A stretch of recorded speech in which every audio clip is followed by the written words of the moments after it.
Welcome to the stream. Welcome to everybody that is coming in later after the stream. Appreciate you very much. Hopefully you have a wonderful time. Blessings for the rest of your day, night, evening, morning, whatever it may be. I appreciate you for being here 100%. Looking forward to the stream. Looking forward to everybody popping in. It was super active last stream. Even if it's just one person, hey, we turning up for sure. We are. Most definitely we are.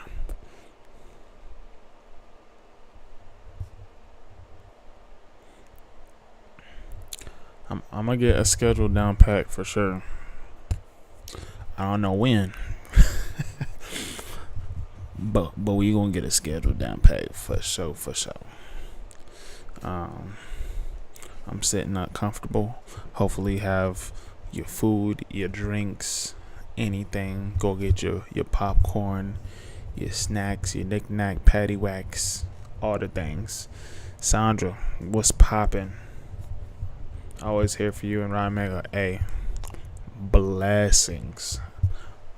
You blessed and highly favored. Blessed. Thank you. But yeah. We about to get this thing popping. Make sure you have your water, your drink, whatever you know. Go get those things. Go get those things. You know what I mean? We're gonna make this. I want this to be a pretty decently long stream. Like I wanna go past the threshold of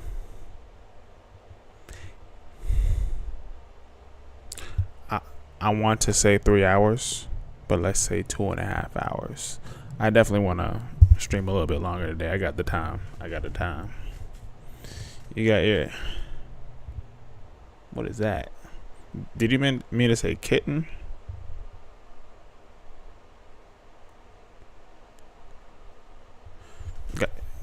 Or are you knitting? Is that what you meant? Hey, either way, blessed. Blessed. I had a super long day today.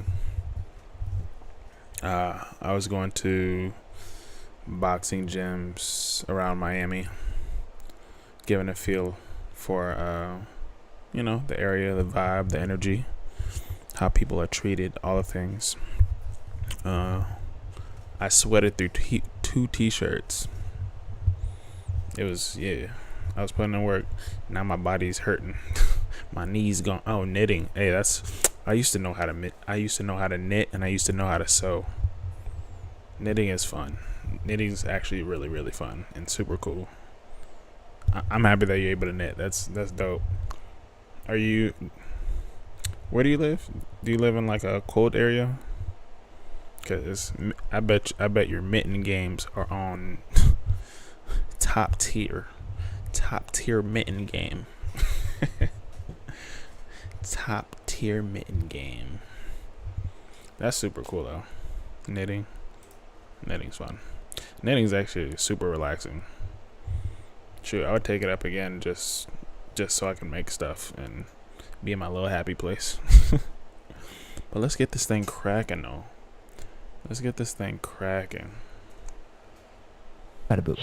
There is this fascinating little town. They call it Little Japan. It's a gated community, but it kind of functions like a gated neighborhood. Each house inside is identical. They're made of concrete, surrounded by pine trees. You can see parts of a river peeking through the woods, but more importantly, beyond that, you can see this massive gate peeking through the tree line. It's more like a wall. It's unclear if they're keeping someone out or keeping everybody in. And if you guys didn't know, this is 9 university students hijacking a Japanese plane to North Korea. That's insane. I don't know what would make somebody think that, like, yes, this is a great idea. besides some kids, of course. But even then, like, what are you gonna do when you get to Korea? You know what I'm saying? Like, when you get there, you hijack the plane, y'all land, then what? You're going to jail. You know what I'm saying? Like, and you're going to jail in a different country, so that's even worse. That's stupid. No, Texas started when I was 19. Can't sit still. Hey, well, at least that's a super productive thing to do while not being able to sit still. So, hey, you're using it as an advantage rather than a disadvantage. You know what I mean? So, shout out to you. Shout out to Texas. I love Texas. Texas is A1. I love Texas so much. That was actually where I was going to move. If it wasn't Florida, it was Texas for sure. There's patches of garden where there's these bright flowers that are blooming. I mean, it's like a mini paradise. The buildings, the houses, they each have several rooms. There's even a gathering building for everyone in the neighborhood to hang out in. All the residents, if they want to get together, they have an entire building dedicated for dining, meeting. They have a movie theater, a massive sauna house, a library. Each house is equipped with massive, beautiful chandeliers in every single room, heated floors, and each house has almost the same identical. Listen, if you don't know nothing about heated floors, I mean, I'd understand if you're not in, you know, a cold climate, but even so, say this. Say it's cool, like super cool in your house, you know, it's frigid. But then you got the heated floor, dog. Let me tell you, heated floors are so clutch. I'm from Washington, and it get cold. You know what I mean? Heated floors would have been. I didn't have them in my house, but I have been in other people's houses. Heated floors were on point. Oh my gosh. One day when I have a mansion, I'm getting heated floors. Not to where it just heats up, but also like cools down. Come on now, stop playing with me, bro. Christmas be fire with heated floors. Stop playing. Heated toilet seats. Oh my gosh, I already sit too long on the toilet, not doing anything. My wife, she knows where to find me. You know what I mean?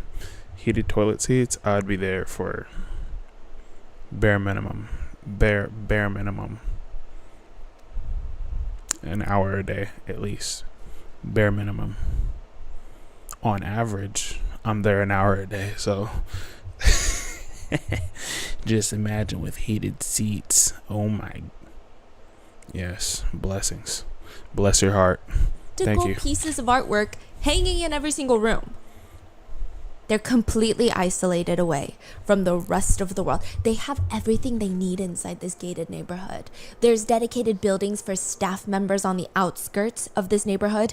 They have a team of housekeepers for the families within the gates. They do the laundry, they make the beds, they clean the entire house for all the houses in here.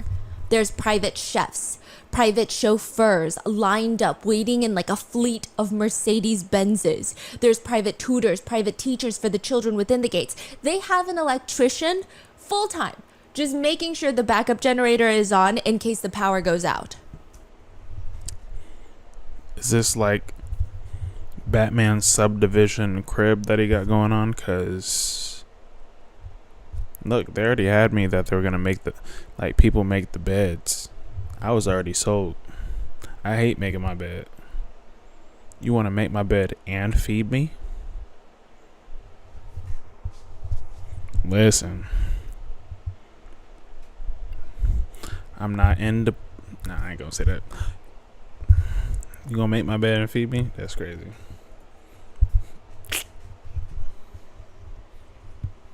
How many houses? 9 families. That's it. On staff, they also have a nurse, a doctor, a nursery teacher for any. You said that's not Texas? What you mean that's not Texas? You mean you wouldn't get heated floors in Texas? Young children that might be born within the 9 families. There's helpers tending to every single whim. Everyone in that community has a purpose. which is to serve the 9 families that live within the gates. 9 families, isolated inside this gated community. I mean, the private chefs cook them 3 meals a day. On the weekends, sometimes the wives will actually let the chefs go rest in their quarters because one of their favorite activities Where's my shit? is My shit going slow. Hold on. Let me check something. Okay, that's good. That's good. Everything looks good. Let's do this.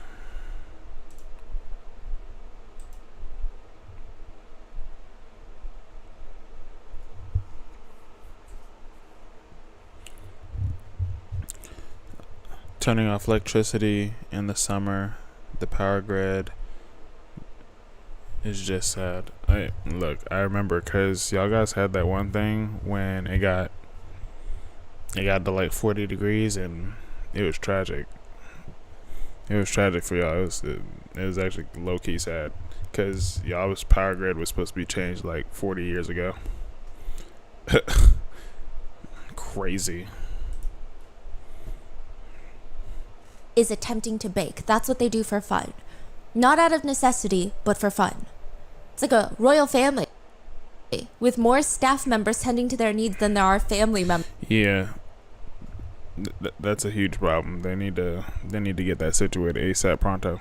It's a lot. There's even this whole shop, like a little store with a clerk, a full-time clerk that manages the stocking of the shelves, but nobody pays. The residents walk in, do their grocery shopping, and walk out. If there's something that they want that's not in the store, they just let the clerk know. Hey, I need... Listen, if I had a fully staffed everything, like mansion, house, chauffeur, people making my bed, people making me food, I'm not leaving. I'm staying in the confines. I don't care if I'm a hermit. I don't want to... Bro, what? And all I got to do is ask for it and I got it? Stop playing, bro. Stop playing with me right now. Like, I would not leave. Ever. And if I don't have a movie theater already there, I'm getting a movie theater built and an outdoor movie theater. Facts. this next week. This sounds like WandaVision, the fake town. Yes! And within a few days, the items are delivered. It's like a... Do they legitimately go on vacation like they're out the state? They're like, all right, we about to head out. Because, yeah, what happened last time shouldn't happen again for Texas, because that was insane.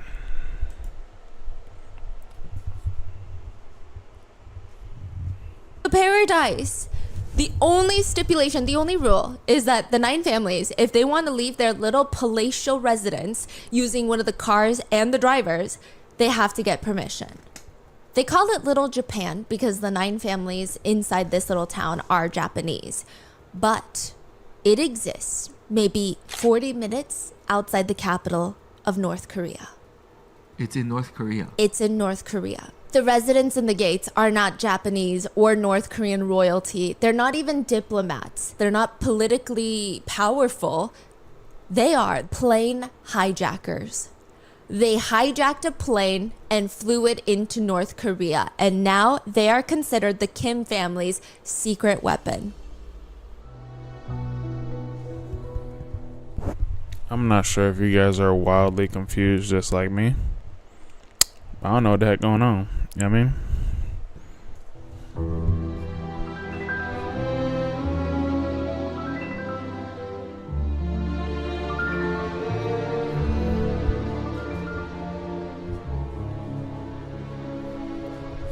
I don't know what type of turn this is going to take, honestly. We would like to thank today's sponsors who have made it possible for Rotten Mango to support the nonprofit Alight. 120 million people face displacement due to conflict that has taken their home countries hostage, most notably the civilians of Ukraine, Sudan, and Gaza. Alight serves people who face the arduous journey of displacement through services and programs that are constantly evolving to address their needs. Each year, they serve 3.5 million people from over 20 different countries. So as always, full show notes are available at rottenmangopodcast.com. And with that being said, let's get into it. Tokyo University is considered one of the most prestigious institutions in Japan. Inside one of the classrooms on campus, there's something weird happening. I mean, class is not in session. There is no lecture to be had, but the door is closed, locked. If they out here taking extended trips during turmoil, they have a bigger agenda, and that's all I'm gonna say. Good evening, Kenya. Appreciate you being here. Much love, big hugs. The lights are on inside. 9 guys are sweating. They're rearranging the classroom. Okay, we need 2 rows of 3. So 3 chairs to my left, 3 chairs to my right, and make rows out of it, okay? So I want like 20 rows. Keep the center empty so we can walk up and down like some sort of aisle. It's an odd mix of people in this classroom. The oldest is 27 years old. The youngest is not even old enough to attend Tokyo University. He's 16 years old. He's in high school. Some of them are university students. Others graduated already. One of them has long hair and is a bassist for a psychedelic rock band. He plays the bass for this pretty famous rock band. They're not even like underground. It's a very interesting, oddball mix of people. But even weirder than that is the fact that none of them know each other's real names or ages. Like Money Heist. Yes, they agreed it would be best if they only went by their pseudonyms, fake names that they all picked out for themselves when they first got together as a group. Once the chairs are set up just the way they need, class is in session. Okay, who's gonna walk down the aisle first? They all pull out their knives. The chairs are lined up to look like the inside of an airplane. This is how they're going to practice hijacking the plane and flying it off course into Cuba. Cuba? Cuba. That was North Korea. I'm in the same boat like the husband. He's like, I thought I was going to go to North Korea. We too. You know what I'm saying? It says it in the title. North Korea. But now they want to go to Cuba?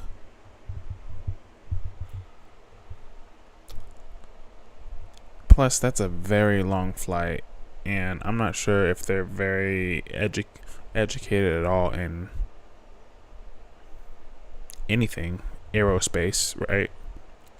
And how much a plane can hold as much as gas and how far it could go. Like, can they even fly a plane? More than likely not. I don't think they're really thinking about this 100%. I think they're like, oh, this is cool. Let's do this. But not thinking about all of the nuances within this dumb plan. You missed this one? Just watched her vlog. You missed it also? Hey, well, we here. I haven't seen her vlogs yet. I do want to check those out sometime in the future. Cuba. And the captain is flying over Mount Fuji. We're on the plane now. The captain is definitely Looney Tunes Academy.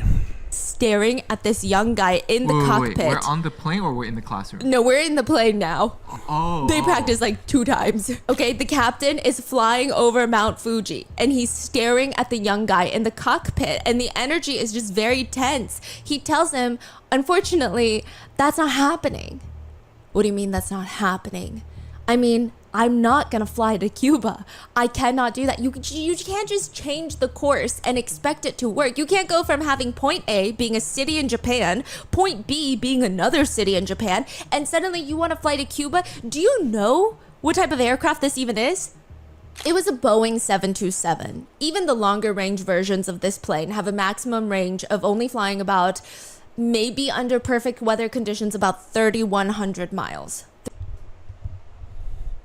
That's legitimately from Washington to Miami, Florida no stop, and that's all it could do. And if you guys saw how far, I mean, I'm pretty sure you guys are very, very smart, but in this small picture right here,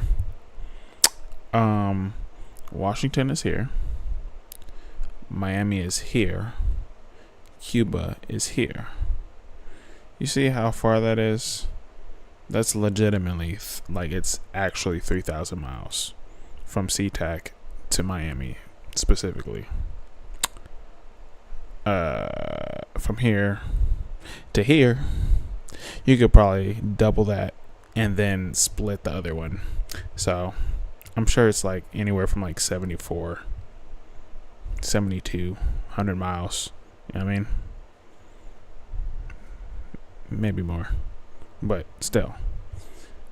Do they not understand air traffic control? Like it's literal airplane traffic in the sky. You can't just fly anywhere. There's no fly zones and all types of stuff. Man, these people are dumb. They got money, but they're dumb.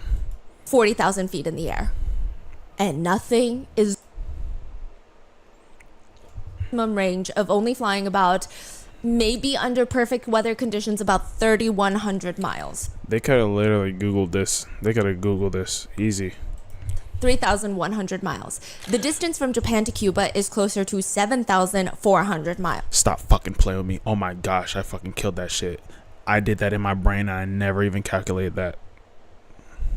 I never calculated that ever in my life. I just took the schematics from Seattle to Miami and then doubled it, and then I cut it in half, and I said it's like 42. I said 47 to 4,200 miles. Stop playing with me. I'm Jimmy Neutron, bro. I'm Jimmy Neutron, bro. Oh my gosh, I can't believe I killed that. I hella did that in my brain. I really did that. Yeah. Dubs in the chat. Hell yeah. I feel really smart now. Miles. Gas me up right now. Gas me up. Turn me up right now. Oh my gosh, I can't believe I really can't believe I did that. That's crazy. Anywho. Yeah, and they would need to make multiple stops to refuel because that's under perfect weather conditions. So depending on the wind conditions, the route that's taken, they would have to stop a minimum of 2 to 3 times to refuel. Is that what you guys want to do right now? Otherwise, we're not getting to Cuba. The plane is going to literally drop into the ocean, into the water, because it's going to run out of gas. Is that what you want? The captain is...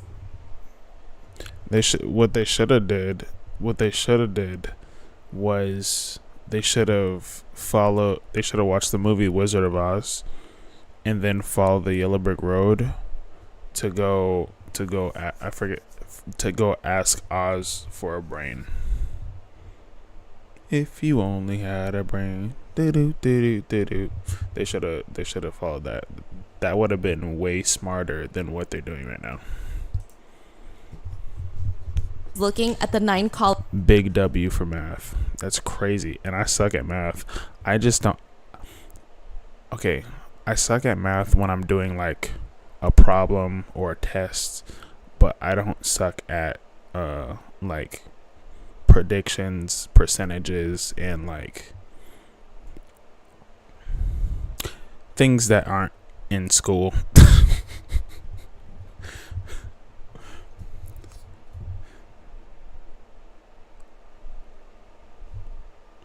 They represent the lollipop kids. I've heard of the lollipop kids. I'm not too familiar about the lollipop kids though. Ask their parents to buy them flying monkey. Flying monkey? What is that? Is that like... What is flying monkey? Is that like Is that like Schoolhouse Rock for airplanes or something? I'm just a bill. Just a lonely college-age bill. guys with samurai swords standing on the plane 40,000 feet in the air. And nothing is going according to their plan. Not a single one of them considered all of this when they boarded the plane. They didn't consider someone saying no. I mean, I guess when everything's given to you, like you'd be like, I want this, and then you got it. I get it. I get that. But the thing is that they don't get it. They've never touched grass. This is what you get when you coddle your children and you don't teach them the reality of earning things. They literally thought that it's like, all right, we're not going here. We're gonna go to Cuba. Bro, what are you talking about?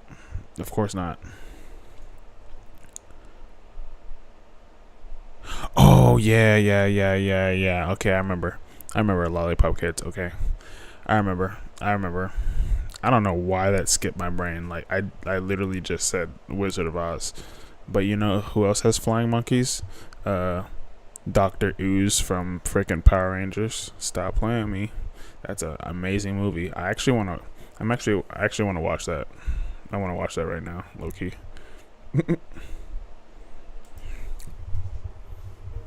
This was not part of the plan. They had thought through everything else before all of this, what they were going to wear. They're all dressed very smartly with briefcases of explosives with them. They've got knives, pipe bombs, samurai swords, pistols. I mean, none of them booked their tickets together because they thought that would be suspicious. They only sat nearby one another. None of them spoke to each other, getting on the plane prior to boarding, nothing. They all got on the plane and waited patiently for the signal. They thought this was really a GTA story mode game. That's what they really thought this was. Sadly, you're very, very sadly mistaken. I'm actually kind of... I don't know this yet, but there's usually air marshals on planes, you know what I mean? And they would shut that shit down immediately.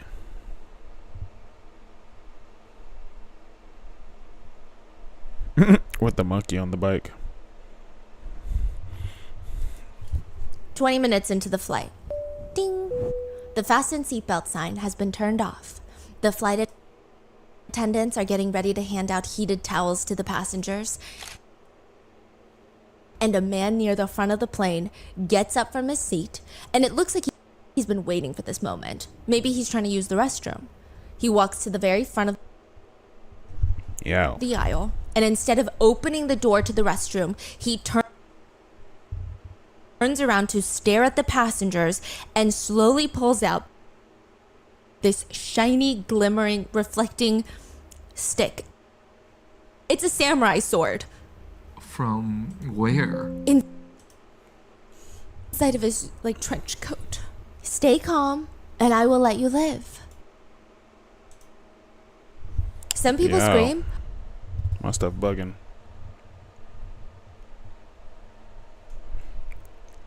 You love the musical and the movie? I have never seen The Wizard of Oz musical. Diana Ross was golden.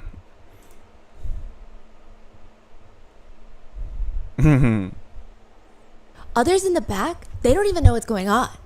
They don't even hear this guy. So some of them are likely thinking, 120 people? One guy? We can knock this guy out, samurai sword or not. Let's just tackle him. But before they can even do that, one by one, more men start standing up from different parts of the plane. And they're all holding samurai swords, knives, pipe bombs.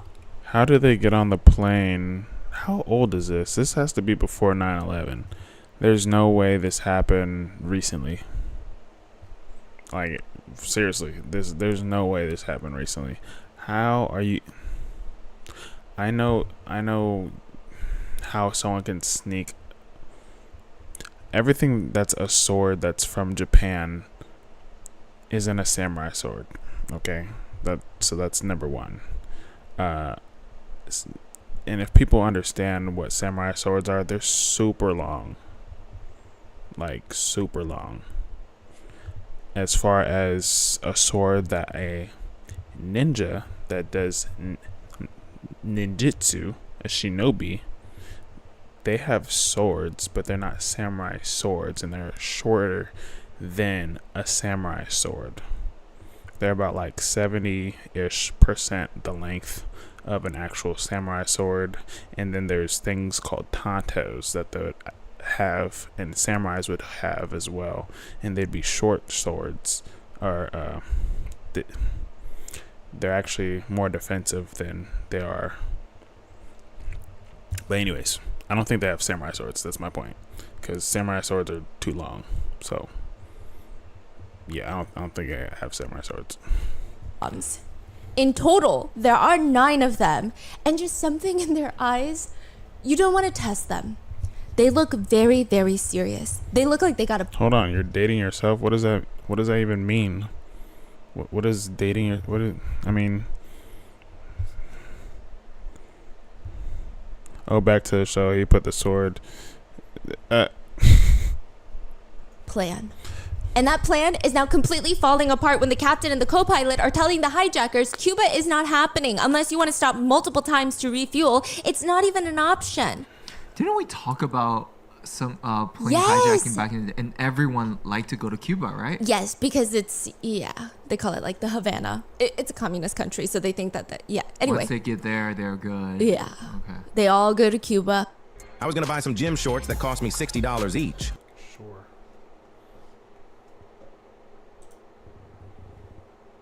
People started realizing, actually, we could go anywhere that we wanted. And they start going to all different sorts of random destinations.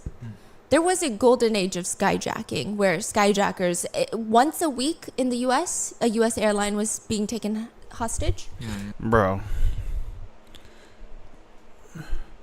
So it took 9/11 for people to be like, all right, we're going to tighten up on, airlines and the airport. Like, planes were getting hijacked frequently. What the deal be? You know what I'm saying? Like, it's crazy. I'm showing how old I am. I'm dating myself. Hey, look. I'm for that, because I used to do that too. I'd be like, today's me day. I'm gonna get my cuticles cleaned up. You know what I'm saying? Get the mani, get the petty. I already reserved my movie night ticket. You know what I'm saying? And I got dinner reservations for me, myself, and I, +2. Hey, look, date yourself. Dating yourself is like the best part of loving yourself. It's actually pretty fun. For the span of like 5 years. Yeah. Wow. So the hijackers, they're quiet for a second because they have to come up with a new plan. They're not going to Cuba anymore. And that plan is, you will fly to Pyongyang, North Korea. If you do not fly us into North Korea right now, we will detonate the bombs. The flight departed from Japan. Japan. And it was going to another city in Japan. Right. And now they want to go to North Korea. So to show the captain how serious they are, they take the microphone and they scream to the entire plane. This plane has been hijacked. We are going to North Korea. We have explosives. If you try and resist us, we will blow up the entire plane. The only problem with their new plan is North Korea doesn't know they're coming. And there's no way to quickly communicate that to North Korea. An unannounced... Like I said, they're stupid. You're going into another country, unidentified flying object. You're a UFO. Nobody knows who the hell you are. If you don't know your comms and how to communicate back that, hey, we're friendly, or whatever the case may be, and you're flying in restricted airspace, you're going to get shot down. So you and all your passengers are dead, regardless, bomb or not. You know what I'm saying? Like I said, this could have been a quick Google search. I'm not sure what year this is in, but it sounds very 1970s, 1960s. Like, what is this? commercial airline from Japan who has zero diplomatic ties to North Korea flying into their airspace with 122 passengers, 7 crew members. That's not a good plan. That's a death wish. The captain tells the hijackers if they want to get into North Korea, they're going to have to make a pit. Oh, your birthday was just was just last month. Shout out to y'all. Come on. Blessings for your birthday, both y'all, for real. And many, many more years. I'm trying to make it to 120. That's my goal. Stop to refuel. There's no way. Again, we were trying to fly between 2 Japanese cities. We're not trying to fly to a different country. That takes a lot more fuel. The plane touches down in Fukuoka. A gas truck pulls up and starts pumping gasoline onto the plane, and everybody's on edge. Even Clearly, this is old, so obviously it's before Godzilla. It's before all that. Before everything. Before color TV. So this is why they're able to bring swords on the plane. That's crazy. They didn't check nobody, no pat downs, no nothing. They just looked at you and said, "You good, bro?" Even the people outside the plane, everyone at the airport is high alert. Before the plane even touched down, it sent out this massive emergency request to air traffic control at 7:53 a.m. This is Japan Airlines Flight 351. Fukuoka landing has been decided. Skyjackers have bombs. They say they will detonate the bombs if their attempt fails. Absolutely no one may approach the aircraft while we refuel. We will continue to North Korea after refueling. We request maps and directions. But it was a lie. The whole thing was a lie. When the few approved personnel open up the tank to fill it up, the gas tank on the plane, they realized it's pretty full. They could have flown to North Korea. They had more than enough fuel. But the pilots, they decided to take their chances because the hijackers didn't even know how much fuel was on the plane. So they're like, they don't know how a plane works. We gotta land in Fukuoka, and hopefully the authorities can make some... So obviously they couldn't go on Google because Google wasn't made yet. But still, it could be simple brainstorm. Like, okay, if there's planes that are flying, there must be a conductor other than a pilot saying that we're gonna fly over here. Like, a simple question could have been asked. Simple. So simple. And I guarantee you they would have way more information and probably rethink their ridiculous freaking plans to hijack a plane and think, what the sort of deal while they're on Japanese soil, while they're on the ground and not 40,000 feet up in the sky. But imagine like someone hijacked the plane and went to, out of all places, North Korea. The passengers were very upset. Now, the authorities, they're trying. I'm sure they are. But also news stations, journalists show up, which only triggers the hijackers. Now, all of Japan are watching this hijacking. They've even dubbed it the Yodogo kidnappers. So back then, Japanese airlines used to have nicknames. I'm not sure if they still do, but each airliner had a nickname, like boats. So they would name each plane. This one was named Yodogo, hence the Yodogo hijackers. Now, the hijackers, they start getting angsty from seeing all the reporters, the authorities outside. They also don't know how long it takes to fuel a plane, but they imagine it doesn't take 2.5 hours, which is how long they've been parked there, connected to the gas truck. Now, side note, for this specific aircraft, it should have taken closer to 40 minutes, if not less. Theoretically, under ideal conditions, a Boeing 727 can be refueled in about 20 minutes. So 40 minutes or less. But this has taken the past 2.5 hours. But they have no idea how long it takes. No, but they're getting stressed. 1:40 p.m., the door to the plane opens, and everybody outside on the tarmac freezes. They have no idea what's going to happen. The hijackers could open fire into the crowd for all they know. They could throw a pipe bomb outside at them, and a figure appears at the door. I think they were bluffing. I don't think they had bombs. I don't think they're smart enough to put together a bomb. I think everything's low-key fake.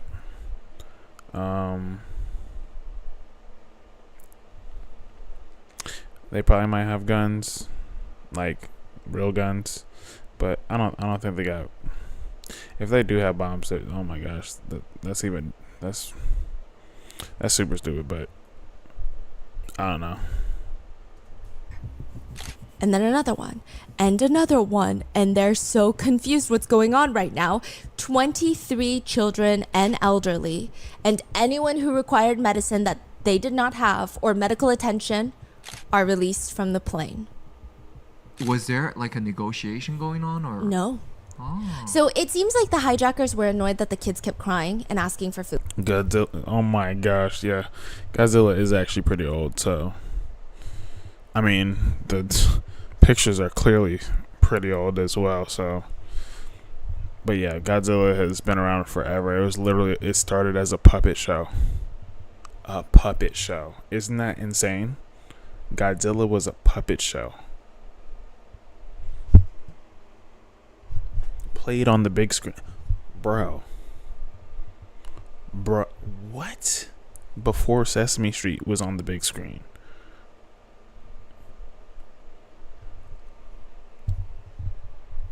You could do anything you want. Just put your mind to it. You could literally do a puppet show called Godzilla. Everybody liked it. Turned up. Crazy. Anyways.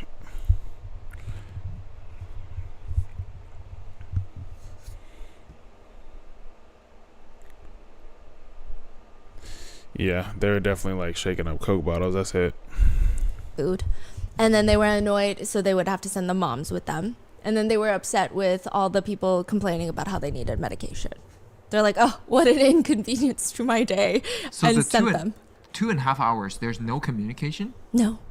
They're just like, get us maps. That's it. We're going to go to North Korea and you can't stop us or we're going to bomb this place.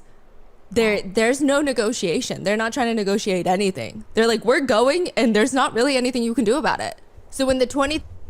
Because they already have money, so it's really hard to negotiate or bribe somebody if they got money. So I'm going to give you kittens. I'm going to give you all the kittens that you want. Hand over the passengers. Third child walks out. The door shuts behind them, locks again. There's still 99 people on that plane. Captain Ishida is staring at his map that he received from Japanese authorities. This is the one thing that the hijackers allowed to be hand-delivered to the door, because nobody on the plane has ever been to North Korea. The pilots never even flew over North Korea. Their airspace is considered not very friendly. They have no idea where the airport even is in North Korea.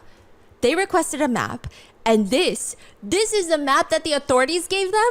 It's like a sick joke. It looks like the type of map where I imagine even the maps in middle school textbooks are more detailed than this.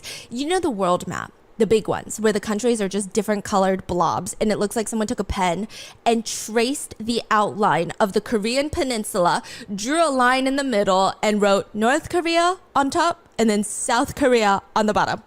That was the map they got? That's the map. There's a little dot that says Pyongyang. They just put a dot? That's it? Yeah, they didn't even give coordinations, nothing. They didn't give anything. They said that way. Yeah, they said, just like, do you know where the Korean peninsula is? Yeah, it's probably somewhere there.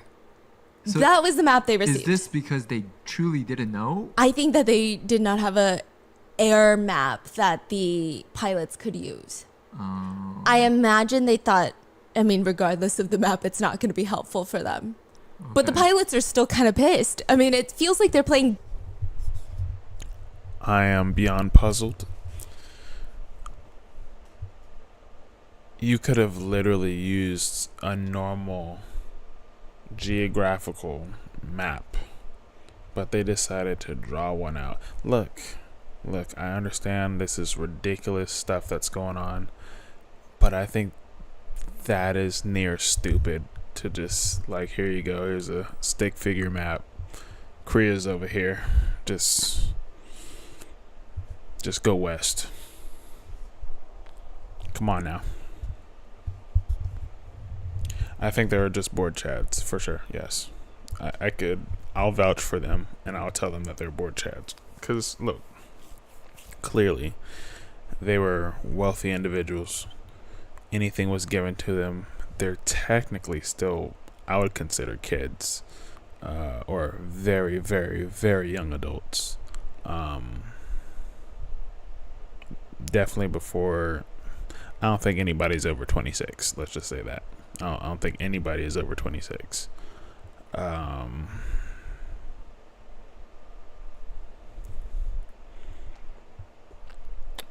this is like before GTA. You know what I mean? So they're doing some GTA type stuff that I would expect now if we didn't have so much security. I don't understand. Like, I'm so I'm thrown by this whole situation. Games right now. This is what the authorities give them so that they can cross over the DMZ. Are they joking right now? DMZ. The demilitarized zone. So that's the line between South and North Korea. Now, there are a few places in the world that you just don't fly over. They're literally called no-fly zones. Most pilots know that it's extremely important to not fly over a no-fly zone. There's a lot of tools that they check before they head into the skies to make sure that nobody is flying, even accidentally, where they're not supposed to. I doubt that pilots could memorize all the no-fly zones by heart because they're constantly changing. There are temporary no-fly zones that get updated and then removed, and then new ones that get added to the list permanently. So for all sorts of reasons, a no-fly zone could be for security purposes, environmental protection, preservation of culture, and preservation of historical sites. So to give you an idea, sometimes they feel seemingly very random. For example,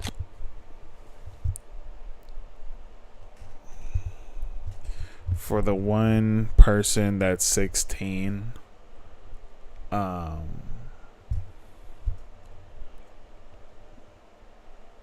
I'm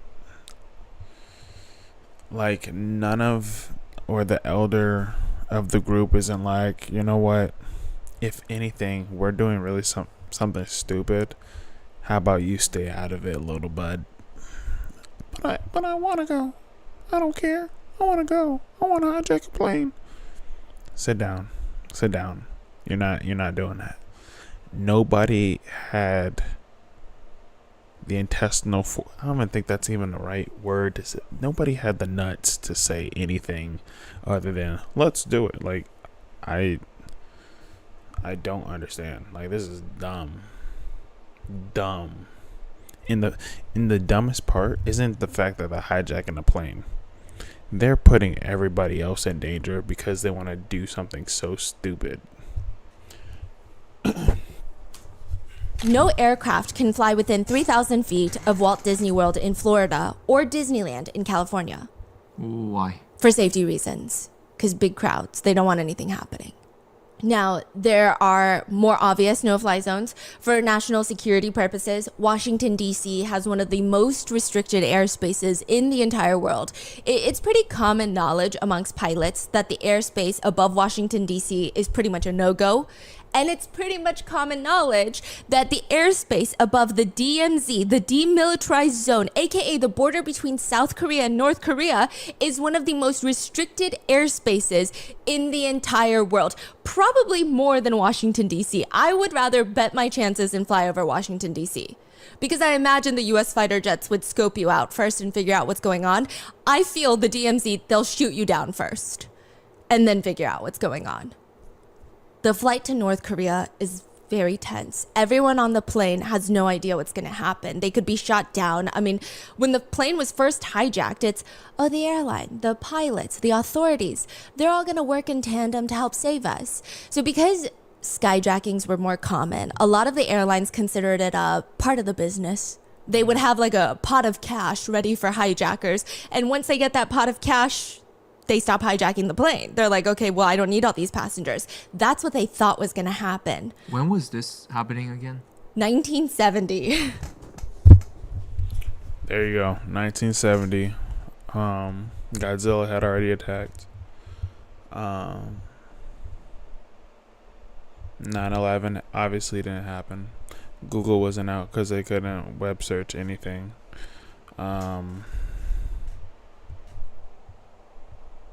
Security obviously wasn't all that great, and airlines didn't feel like they needed it, even though they're obviously saying it's in the culture of being a pilot that there's hijackers, but they didn't want to up their security until 9/11. That's kind of weird. Actually, that's very weird. Me no understand.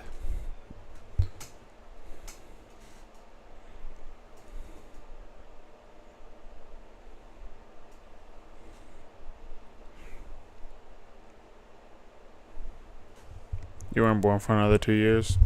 Hey, blessings, and shout out to you, because I think both my parents, they were born in the 60s. I think one was 66, one was 69, or 68. I think it was 68. But I'm a 92 baby. I'm a 92 baby. So that was the golden age, right? Yes, this is before TSA pre-check or TSA. This is before any sort of airport security. You could walk on and smoke on a plane. So when the plane is parked in Fukuoka, it is the authorities that are surely going to help negotiate them out of there. That's what they're thinking. But now they're up in the sky heading towards North Korea, and their fate is now in the hands of a man who is notorious for sending people and 3 generations of their loved ones into labor camps for no reason. They're just going to bet their life on Kim Il-sung, the former dictator, the supreme leader of North Korea. Was that Kim Jong-un's dad or grandpa? Grandpa. Oh, the original. Yeah, the original. Founder. Okay. Japan can't even help them if that's the case. They're not even on diplomatically neutral or even tense terms. They have 0 diplomatic relations. They don't even know how to call North Korea. That's like trying to find like your worst enemy or your bully or whatever, the person that you had qualms with, the person you had qualms with in middle school, and being like, I need to find this person, and trying to consolidate a place and time to where we can talk it over on like ridiculous terms. Clearly, North Korea and Japan, enemies, no fly zone. There's no talking. It's literally just bullets flying, bombs going off. And they thought it was smart to do something as bullheaded as this. My only son is 93. Yeah, that's dope. We close in age. Turn up. So yeah, 1970, they would tell people just to give up prior to 9/11. I have a son, 91 and 92. Hey, turn up, 90s babies. Yeah. Yeah, really. The odds are not in their favor right now. They fly across the DMZ line and the whole plane is silent. You do not have to be a pilot to understand the implications of something like this. The only one talking on the entire plane is the pilot, repeatedly, almost begging the control tower to respond to him. Pyongyang, please respond. Pyongyang, this is JA351. Pyongyang, please respond. Everyone is expecting to get shot down. They've been holding their breaths. But instead, a voice comes onto the radio. This is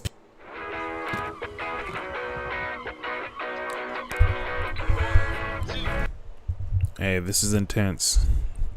Pyongyang. We finally getting a response from North Korea.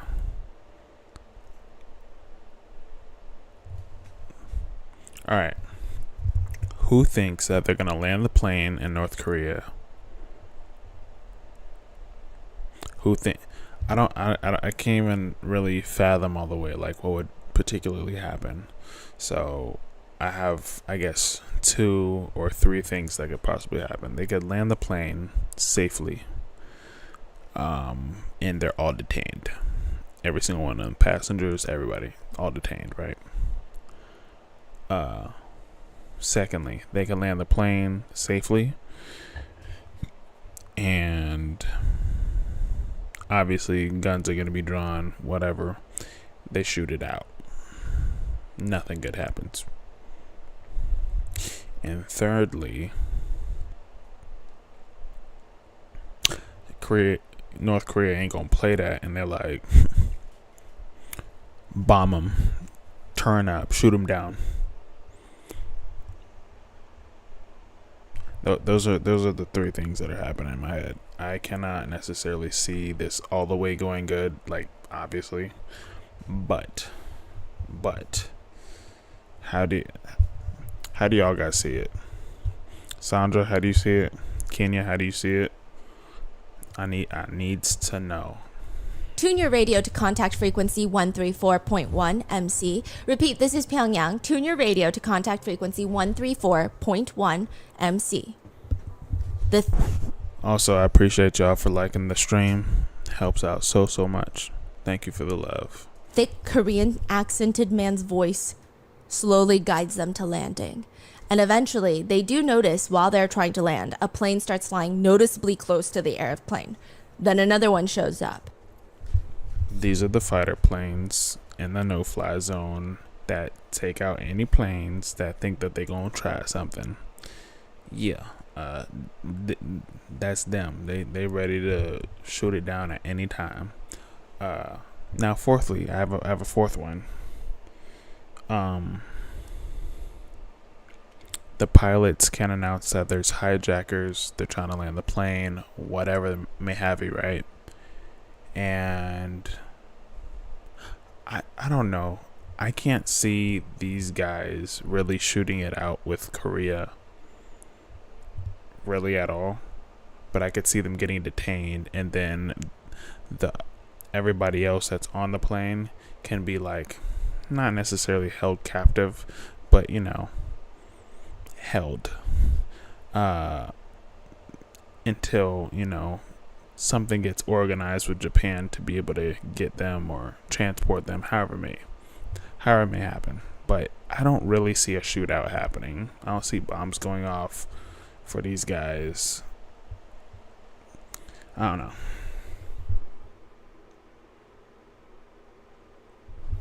Kids in prison, I can see that.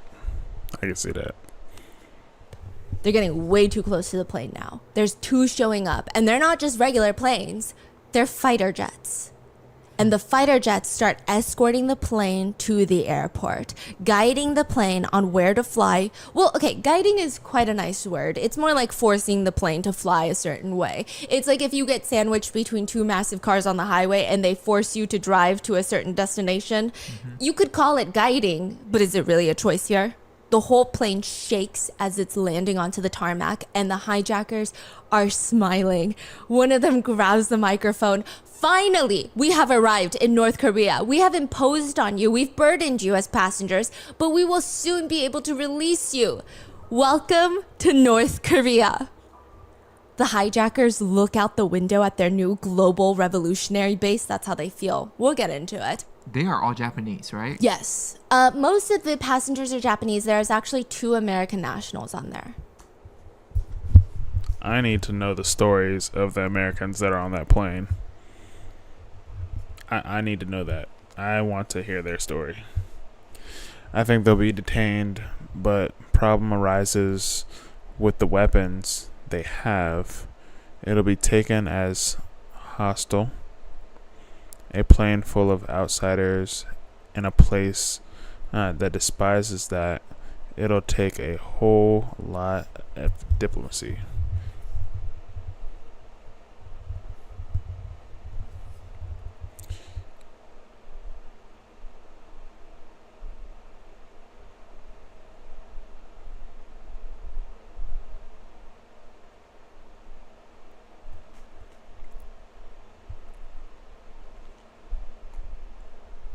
We'll see. Wow. There's a higher up executive from Pepsi on there, as well as a Roman Catholic priest. And the hijackers are Japanese. Stop it. Who said Coke? Who said Coke? Who said a bottle of Coke? Who said it? Sandra or Kenya? Who was it? I'm trying to look through the chat. Who said Coke?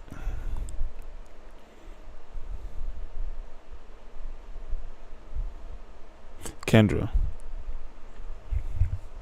said a bottle of Coke. They got Pepsi. They got Pepsi on board right now. Literally. Oh, it's Kenya? Kenya. They got Pepsi on board right now. And not even that. Not even just that. A Catholic priest is on the plane. He praying to Jesus as if we're in present time, he'd be praying to him as we spoke. You know what I mean? As we all spoketh. He's praying. Japanese, and they're very excited to be in North Korea. So excited. Okay. Yeah. Very excited. Okay. I'm not sure what they expected since none of them had ever been to North Korea, nor did they even plan to go to North Korea. They were planning to go to Cuba, but they start glancing around. It's not bad. Super in game. Like, I can't even fathom, because I was just thinking of like normal businessmen. These are like the upper echelon of like corporate business that you could possibly get, honestly. Corporate Pepsi, whoever guy, and a Catholic priest. Like, stop it. I mean, there's North Korean flags hanging all over the airport. It's not as busy as most airports, but that makes sense considering it's North Korea. It's speculated that Pyongyang has an average of 1 flight per day, whether that's inbound or outbound, which is honestly more than I thought it would be. But compared to the busiest airports in the world, so Atlanta International Airport being one of them, sees an average of 2,700 arrivals and departures daily. 2,700. That's 7.5 years of North Korea's flight schedules done in a single day. And that's just one. Who are all the people going to Georgia? Georgia ain't all that. Okay, I haven't been to Georgia, but I can't expect it to be like super amazing. I hear a lot of people complain about Georgia. You know what I mean? Like,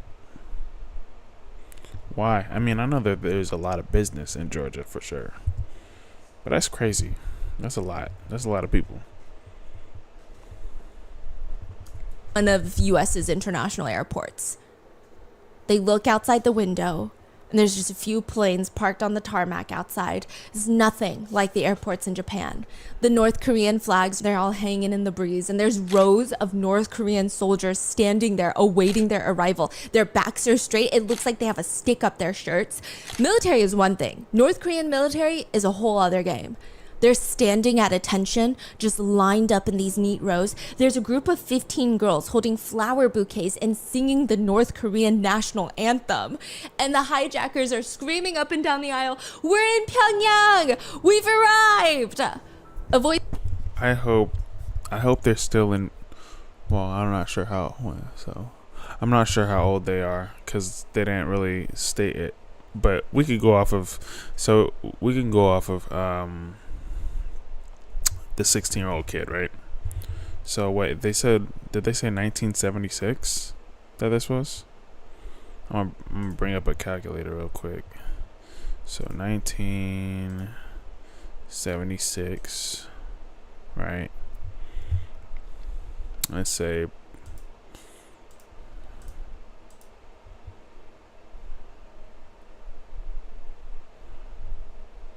okay, we not that deep. They should be still alive.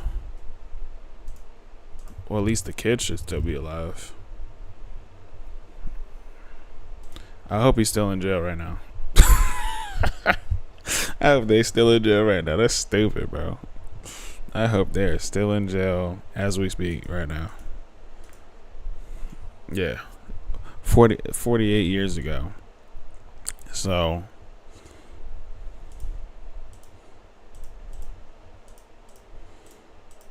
he should be like 64, 65, the 16-year-old kid right now. That's actually not very old, to be honest. Yeah. That's middle age right there. I hope he's still alive, and I hope he's still thinking about that stupid-ass plane flight.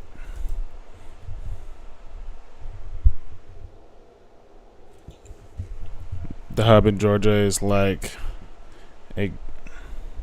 a go through for cross country flights. Oh, that makes sense.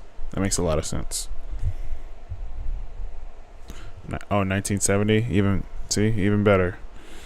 Even better. So he should probably be like what, 70? Almost 70. This comes over the giant intercom loudspeaker system at the airport. This is the Democratic People's Republic of Korea. North Korea. You are all welcome here. Please disembark from the aircraft now. We all welcome who are against Japanese imperialism. They open the plane door, and suddenly one of the hijackers screams, "Close the door! Close it!"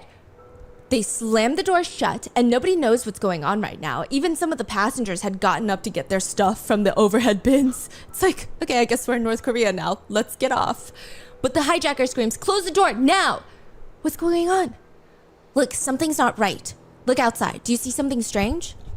Duh. It's just a ploy to bring. Like, anybody could have guessed that, man. They don't like y'all. I don't know. Why are y'all there? Y'all guys could have been in Cuba. I don't actually. You know what? I'm gonna take that back. I don't think it would have went as well. Actually, I probably think it would have went. Yeah. I think it would have went worse if they tried. I don't think. I think it would have went worse if they went to America, rather than. I don't know. We still not even halfway yet. But they would have to make multiple stops trying to go to Cuba. They only made, they went from Tokyo to whatever southern part of Japan they went to, and then North Korea.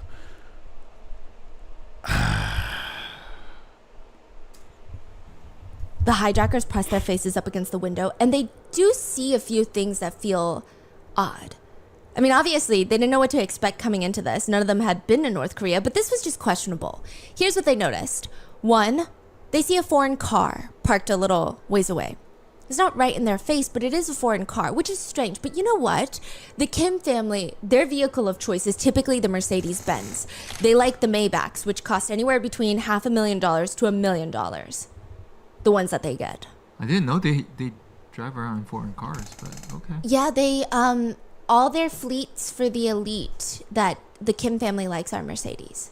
And Mercedes even investigated because they do not import to North Korea. So they found out it would go through either China or Russia. And they would never be purchased directly by North Korea from like a dealership, obviously. So it's not like North Korea has no foreign cars, just not many without the Kim family's approval. Two, they look around the airstrip and they start counting the planes. Like I said, it's not as many as most airports, but it's still kind of a few. None of them have any commercial Say that they let them all go, right? I can't imagine them fueling their plane up for them to leave. Just thinking of that small piece. Like, all right, you guys are free to go. We're not filling up for you though, but you guys could leave.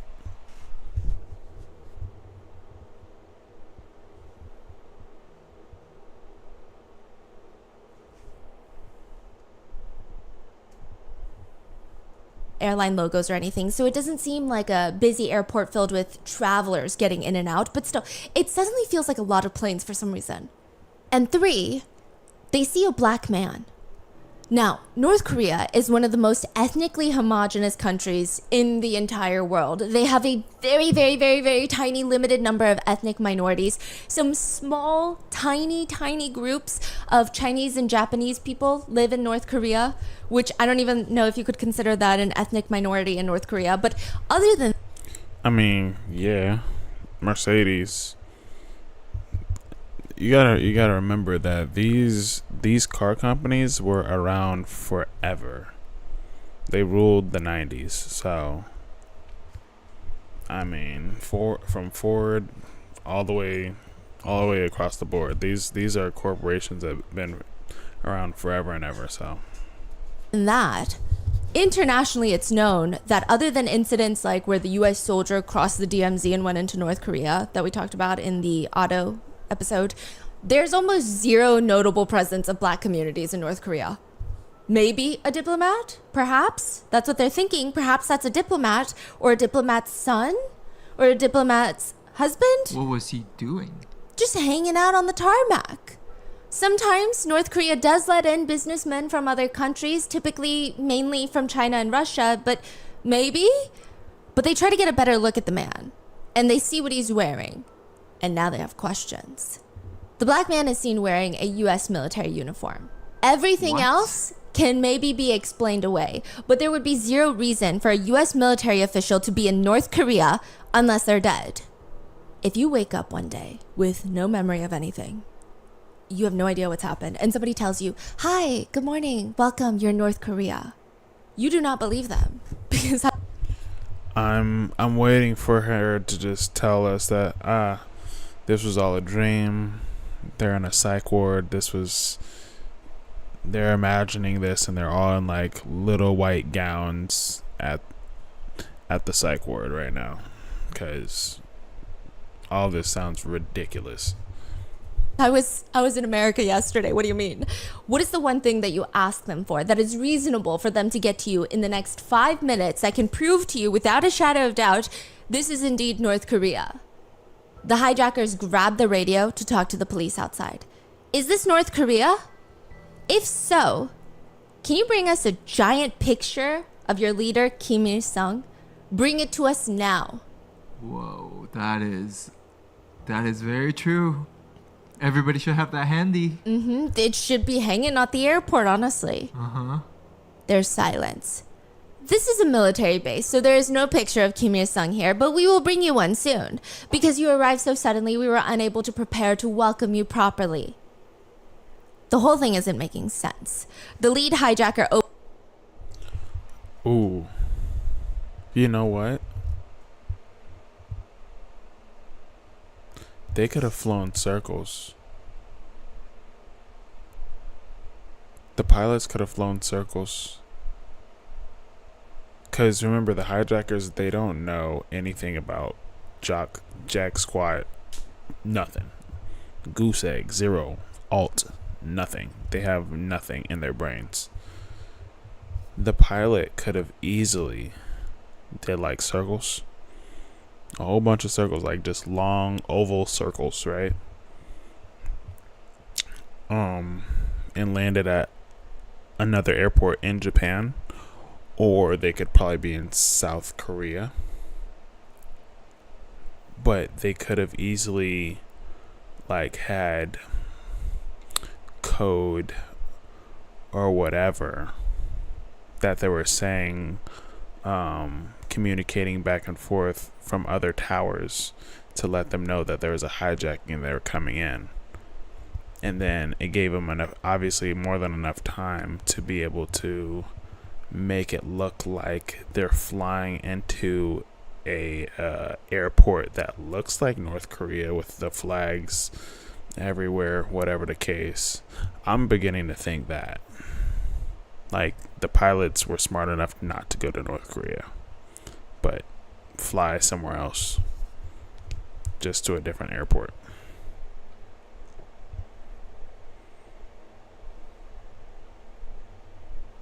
It's really true. Black folks are everywhere. Anywhere there's good food, come on. But I couldn't expect anything in North Korea for a black person to be there. So that's why I'm thinking that it has to be not American soil, but like there's a black person on the tarmac with freaking fatigues on. So opens the airplane door and shouts down at the bus driver waiting to take them into the airport. And he screams in English, "Is this Seoul?" The bus driver is alone in the bus. No military men near him, nothing. He panics and responds in English, "Yes!" What? They close the door because what the hell? This is South Korea. What? I know it. I'm not good at it. I'm great at this. You know what I'm saying? Just add me. You can add me. You can add me. You know what I mean? I guessed the miles from Tokyo to Cuba on point. I just called this little moment that the pilots had to be smart enough to be like, we're obviously not going to North Korea. They took him to South Korea. Ups for the pilot, but the bus driver, I know he panicked. Still dumb. I don't care. Long story short, I hella called that. That's crazy. I told you from the beginning, didn't I? That the whole hijacking had been a lie. And the truth is, the plane was not able to go to Cuba without refueling multiple times. That was the truth. They did not need to land in Fukuoka to refuel. but they did.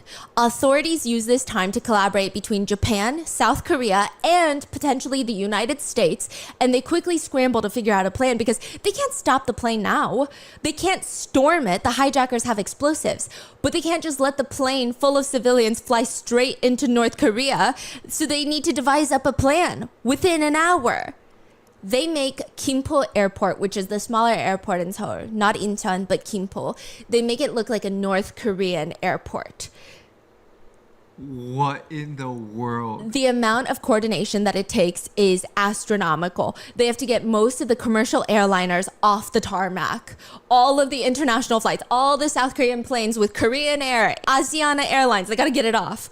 Any truck with a logo that's South Korean or Western, because a lot of the fueling trucks, they have the Shell logo on the side, has to be gone. They have to cover up all advertisements because there is no advertising in North Korea. They have to procure North Korean flags, swap out all the South Korean flags for North Korean flags. They have to take down all the international flags that some airports have, like Gimpo did. You don't have to hail me, but Sir Spry is enough. I am bestowed the king. And they have to do all of this. They have to procure North Korean military uniforms, dress everyone up in them. They even went as far to get a bunch of girls in uniform to sing the national anthem of North Korea. This was not an easy feat. But they forgot there was an American soldier? Yeah, because the American military were involved. They obviously tried to hide the people that weren't obviously Korean. But the black guy, though. I'm not even floored that there's an American out there, but a black American in supposedly North Korea. Stop it. Stop it right now. That's so dumb.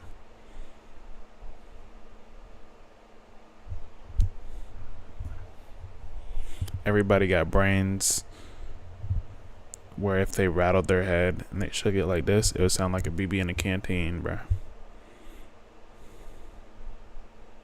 Yeah, this is definitely K-drama. This is Korean drama at its peak.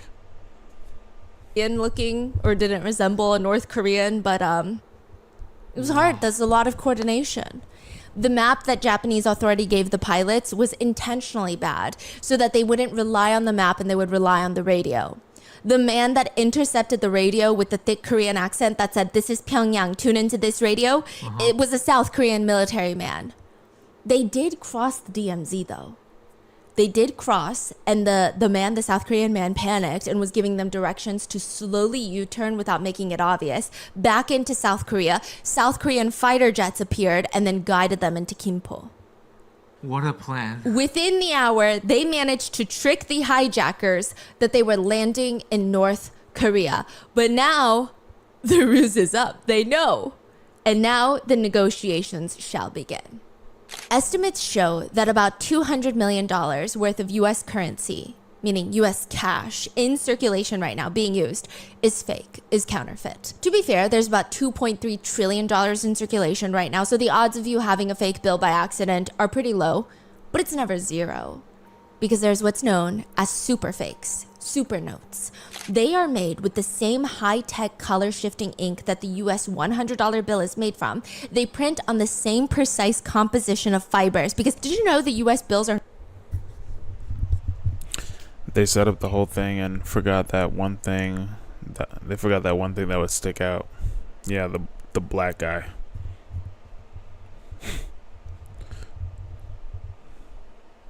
One of these things is not like the other ones, right? The only black guy in the whole country of South Korea just standing around. Are not printed on paper. It's a mixture of cotton and linen. That's what the bills are made of. The correct blend requires a very special paper making machine that is nearly impossible to purchase, and then to get the formula down pat, very difficult. The engravings are typically even better than what's produced in the US, these super notes. Most people won't even be able to tell the difference between a super note and a real $100 bill. That little pen that they give you at work to check for bills, or at least that's what they gave me. I thought they were foolproof. They're not. They're not going to catch this. You know, you put it up to the light and you look at the hologram or the little transparency. That's not going to catch this. For super notes, it takes sophisticated forensic analysis for most of them to be confirmed as counterfeit currency. North Korea is allegedly the biggest counterfeiter of US currency. So they call it like a two birds, one stone, allegedly. Is they make a lot of money from the counterfeit bills for the North Koreans, but it's also to diminish the US dollar. It's almost Listen, North Korea, let's talk. You know what I mean? You know what I mean? Just drop the bag off somewhere. I'll get it. That's crazy. You know what I mean? You don't gotta drop off a lot. A little 100 thou wow. A little 100 thou wow. Fake it. Hey, I'm just gonna use it for props. You know what I mean? Just prop money. Just drop out. You could throw it out in the ocean. I'll go get it. Just a little 100 thou wow. Just let me know. My DM is open. Some people from the US Treasury have considered it an act of war. In Thailand, the police are starting to notice more and more US $100 bills stacking up on their desk. They're all from the banks. Super fakes, counterfeit. They're all super notes. The Thai police start their investigations and it leads them to this small, inconspicuous little office in Cambodia. They raid the facilities and ultimately they arrest a man in connection with the high quality counterfeit US bills in circulation. And the man claims he's a North Korean diplomat, which originally makes sense. North Korea, like I said, was still probably known for creating near perfect super notes. I mean, this makes a lot of sense, right? They're allegedly bringing in tens of millions of dollars a year from making counterfeit US dollar bills. North Korea denies it, of course, but the US has tracked millions of dollars worth of super notes being smuggled into the US, and it all traces back eventually to North Korea. The man in the office with the super notes claims to be a North Korean diplomat, but they all know that's not true. They run his prince. He's not North. Hold on. I don't need it. Listen, we're not talking about needs. We're talking about wants. We're talking about wants. Korean. He's Japanese. His real name is Yoshimi Tanaka. He was one of the members of the hijacking group of Japan Airlines 351. The hijackers had not been heard from for the past 20 years.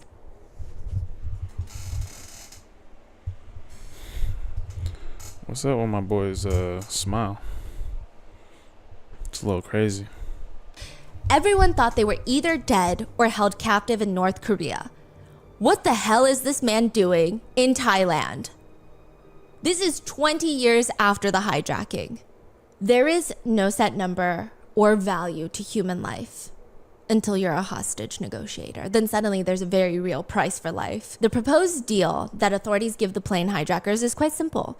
One man's life in exchange for all the others. Let all the hostages go, let all the civilians go, and we will give you one man in exchange. It's simple. The hijackers are like, this man better be special. He is. The Vice Minister of Transport of Japan release the hostages and take the Vice Minister of Transportation to North Korea. That is the deal. One person for 100 people? Because North Korea would probably be more interested in a politician. Okay.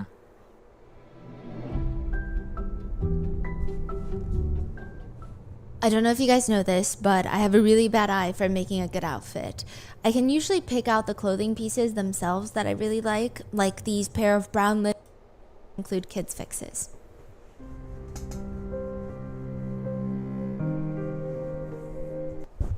Listen, I know this ain't Sims,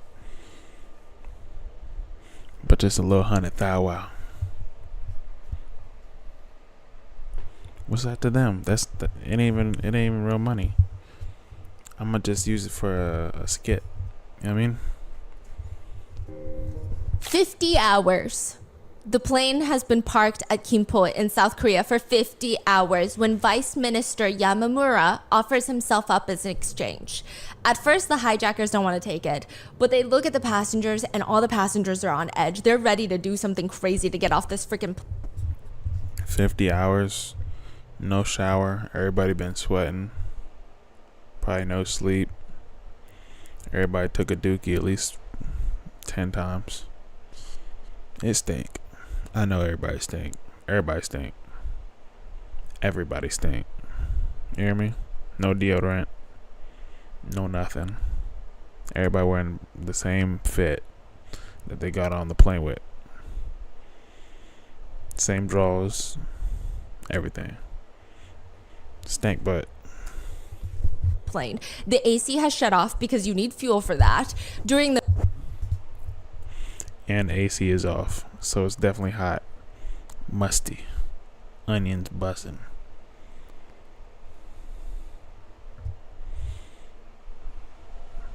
Everybody stink. The mid-afternoon, temperatures inside the plane are reaching 104 degrees. The air circulation is horrid. The air is stale. The toilets are fully backed up, meaning the flushing isn't even working. The toilet in the back is overflowing, and there is nothing they can do to escape this scent, and there is no air circulation. The men have been tied up to their chairs. Everyone who's not tied up, even if they're strangers, are having to help wipe the sweat off their brows. At first, everybody was calm. They were ready to be accommodating so that they can get out with their lives. But now they're getting anxious. They're not even allowed to eat. They all scarfed down the food that's already on the plane, and when the authorities offered to bring in new food for the passengers, the hijackers denied. They're scared that the food is laced with sleeping drugs that would knock them out, give the authorities enough time to break in and free the passengers and arrest the 9 hijackers. The passengers are starting to feel the heat. The lead hijacker looks at the others. The passengers have reached their limit. We have to do something.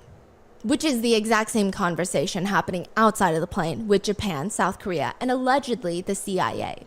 There are a lot of higher-ups with their own ways of wanting to handle this gathered in the same room. From Toilets backed up. Everybody stink. Everybody breath stink. Nobody brush their teeth. Like, they can't sit there for another 6 to 8 hours in that funk. Guaranteed. 50 hours? Stop it. Stop it. They can't do another shift. Guaranteed.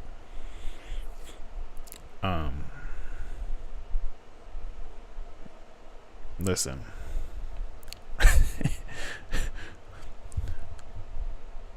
You said no año, no bueno, hell no. No mas, no. I'm still stuck on toilets being backed up. You feel me? What? In Japan, you have the Vice Minister of Political Affairs, but the Vice Minister of Transport, members from the Ministry of Transport, as well as the Ambassador of Japan for South Korea. They're present because the hijackers, like I said, are all Japanese, and it's a Japanese commercial airliner, and most of the passengers are Japanese nationals. But because the hostage plane is now on South Korean soil, South Korea has a bunch of military units, defense minister, transportation minister, interior minister, all present. Then the US allegedly gets involved. Now, South Korea-based US troops arrive at the scene. That is a known fact. Some sources allege that the CIA got involved in the negotiations because, well, the US military does typically get involved in most things South Korea related. They do have like a treaty, and it's a whole thing. But also, there are 2 American nationals on board. Like I said, the Pepsi executive and the Roman Catholic priest. So it appears that them landing in South Korea would... Listen, like I said before, I would love to know, and if they have like a documentary or interview of the 2 Americans, because I'm pretty sure they had a lot to say. But to still, someone that's working corporate, Pepsi, and American, and then a Roman Catholic priest, stop it. Stop it right now. America was not going to sit around for none of that shenanigans. At all. You have one of our people? Oh, it's up. It's up. Was coordinated by the 3 groups in record time within the hour. But now Now they're all stressed. And now that the plane is on South Korean soil, they can see the plane, they can see the hostages. The hijackers are pissed that this is not Kim's land. Now what? Now suddenly, all these people have different interests. Of course, the ultimate interest for all parties is the safety of the hostages.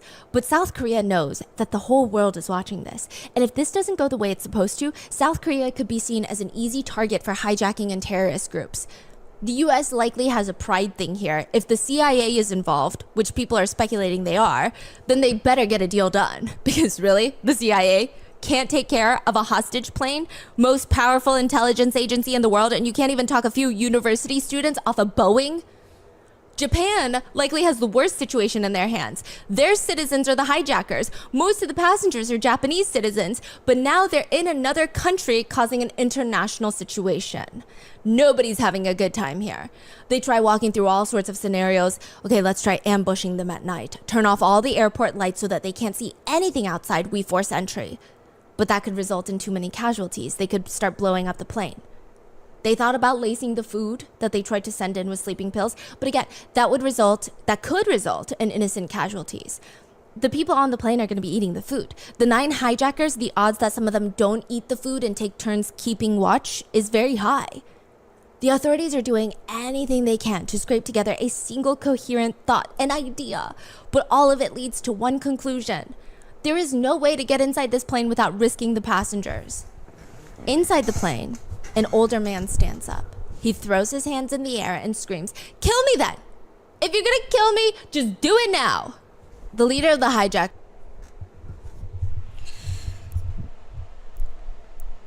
That is the most screwed that they've ever been this whole time. If you have your own hostages that don't care for their own life at that point, you can't do anything. Like, killing a hostage is, because the hostages are their leverage. So if the hostages are just like, F it, we don't care no more, turn up, what you gonna do? Nothing. Your leverage is gone. Smirks and starts slowly walking up to the old man. He gets in his face. "If you tell me to kill you, I'll kill you." Another hostage taker walks up to the leader and calmly hands him a sword. The leader takes it without even looking at him. He never breaks eye contact with the old man, all the way until the old man slowly, calmly sits back down without saying another word. The authorities outside are actually quite impressed by this whole situation, by how long the hijackers are holding out. They're not giving in, not even in the slightest. Just listening to their voices, it doesn't appear that they're losing steam either. They sound just as determined as ever. Why are they parked there for 50 hours if they're going to go to North Korea? They need fuel. It takes 50 hours? No. South Korea is refusing to let them fuel. Oh, Yeah. I see. A lot of it also has to do with posturing. I think perhaps a lot of the authorities did care for the civilians involved. I would hope so, but knowing the way politics works in most countries, including ours, the United States, I think they cared to a degree. I think what they cared most about, though, is that the whole world is watching. And if they let this plane of innocent civilians go into North Korea, the message that it sends of where North Korea's power is in relation to Japan and South Korea is going to be disastrous. It's definitely a political mind game, and I think the passengers are being swept. Tamia, the leader of the group, tells the authorities, "We are determined to go to North Korea, determined to do everything necessary to get there and receive military training. Eventually, we will return across the sea to Japan to..." We are beyond the halfway point of this story, this wild goose story. And now we finally have literally why they wanted to take the plane to North Korea. They want to get military training.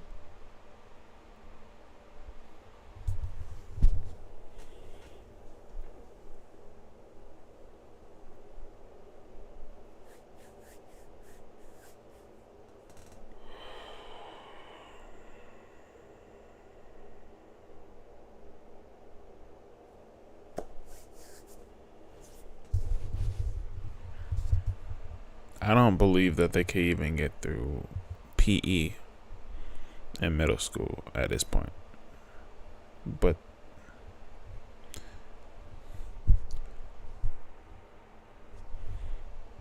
They wanted to go to the military. Like, start a revolution. We are determined. We are going to do this no matter how high the walls between the nations may stand. The Japanese ambassador to Korea tries to reason with the hijackers.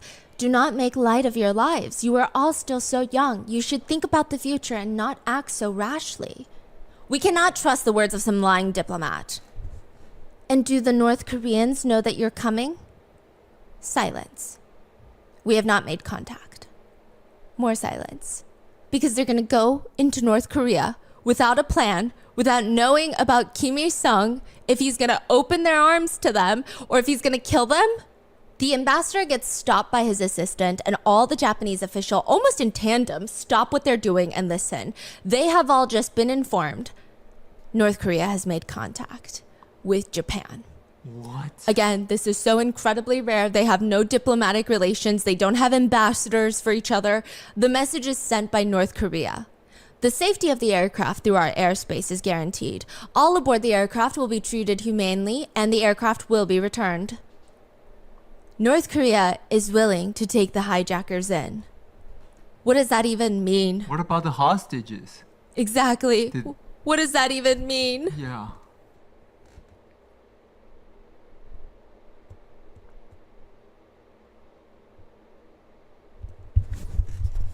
I say that's a good trade. Go to North Korea. Since North Korea is actually welcoming, go to North Korea. All of the passengers on a plane, besides obviously the pilots, because they have to get there, they get off, right? The pilots fly them to North Korea, drop them off. They fuel up. They go back home. Obviously, South Korea could figure something out with all the passengers to get them back to Japan. Just drop them off. They could do with whatever they want, because now they have surrendered their citizenship, obviously. Let them go. Let them be free.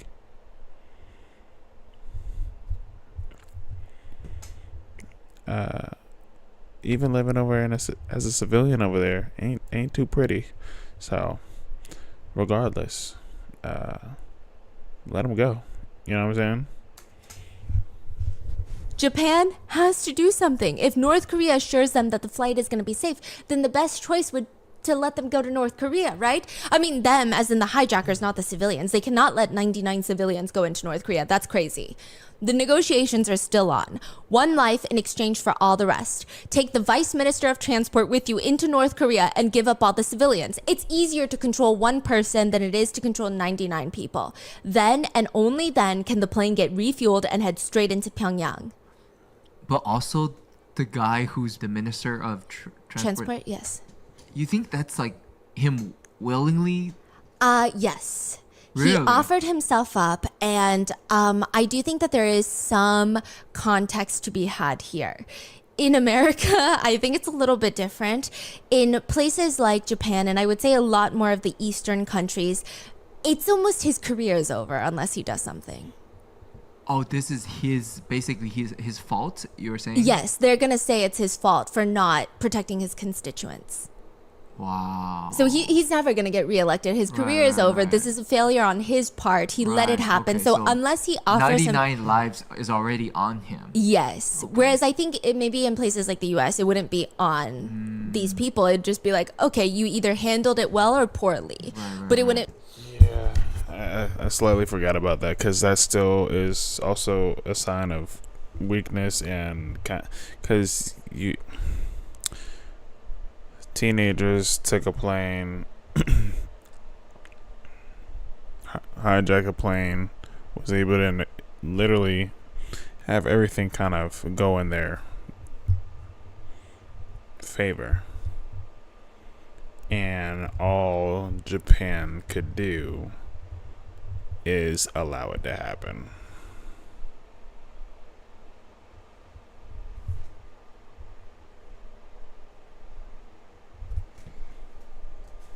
necessarily be their fault Got it. Yeah. that hijackers did this. Okay. But in Japan, it might be considered his Yeah. fault to a degree. Yes. So- The social pressure is Yes. very, very strong. Yeah. He offers himself up. So the hijackers, they finally agree. And after 4 days and 3 nights on the plane, parked in Seoul, they finally agree to let the hostages go. Surprisingly, on the way out, many of the hostages would wish the hijackers the best of luck on their mission. One of the hostages would later say, as individuals, they were very polite and very pleasant companions. The hijackers were part of the, quote, Red Army, which is a militant sub-faction of a political organization called the Communist League in Japan. So to put it simply, without getting too political, because I'm truly not at all well-versed in Japanese politics, not even a little bit, but their goals were overthrow the Japanese government, incite a communist revolution in Japan, contribute to a global communist revolution, establish international bases for other revolutions to pull resources from. Those were their main goals. And the way that they were going to achieve these goals was not in the form of winning elections, getting votes. They were going to rob banks to fund their missions, attack police stations and government agencies, including the prime minister's personal residence. They're actually responsible, or partly responsible, for a massive massacre. They've taken 50 innocent people hostage before for the purpose of negotiating to get fellow members out of prison. They were able to get a $6 million ransom from the Japanese government after holding another group of people hostage. They've set off car bombs that have killed multiple innocent civilians, injuring multiple innocent civilians. They've attacked embassies. Listen, I can't listen to this. I need to get a snack. I need to refuel. We're gonna take a brief break. Go get whatever you need to. Rest those knitting hands. Do whatever you need to do. But we're gonna be right back. We're not ending the stream. We're gonna take a brief what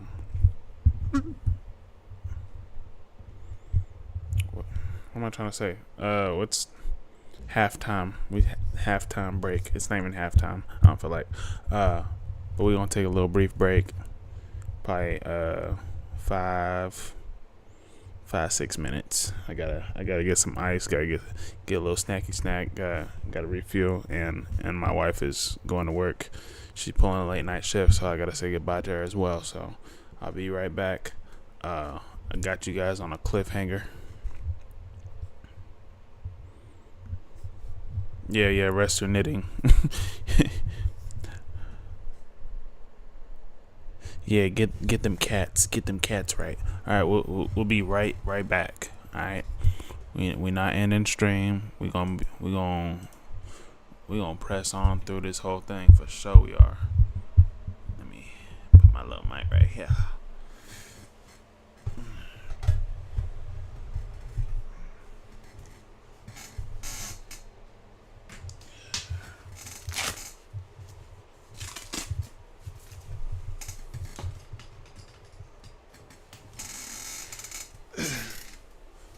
I'll let her know you guys said bye to her.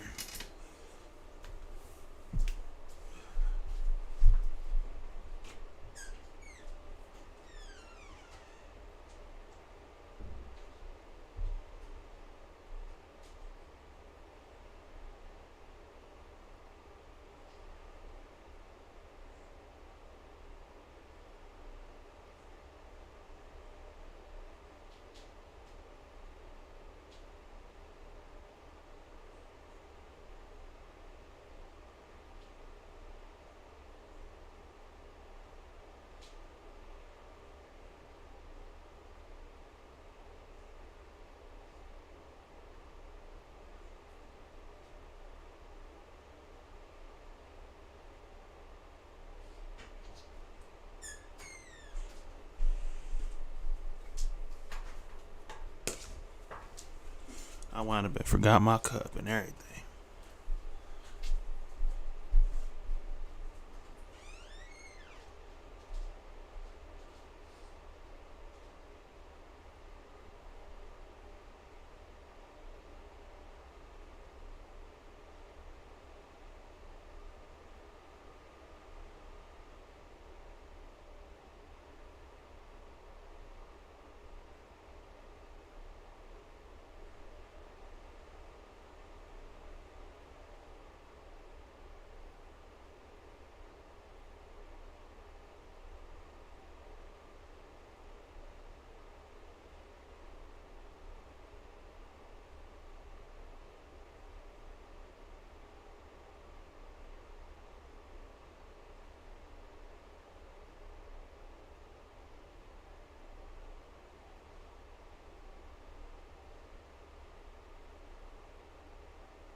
Yeah.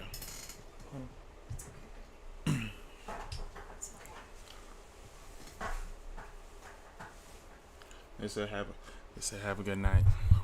Yeah, she's about to leave in a little bit. We're about to get started in a little bit momentarily. It took a bit longer than I expected, but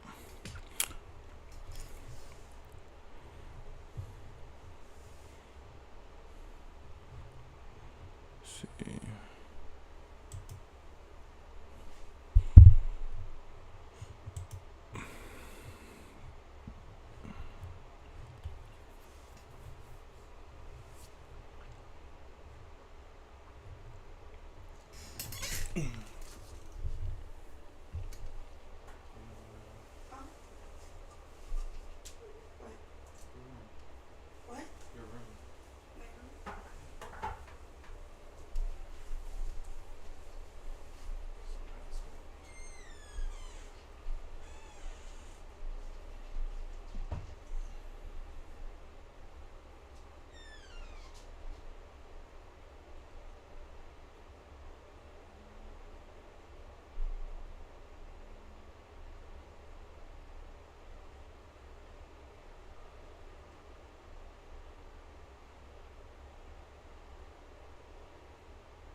All right.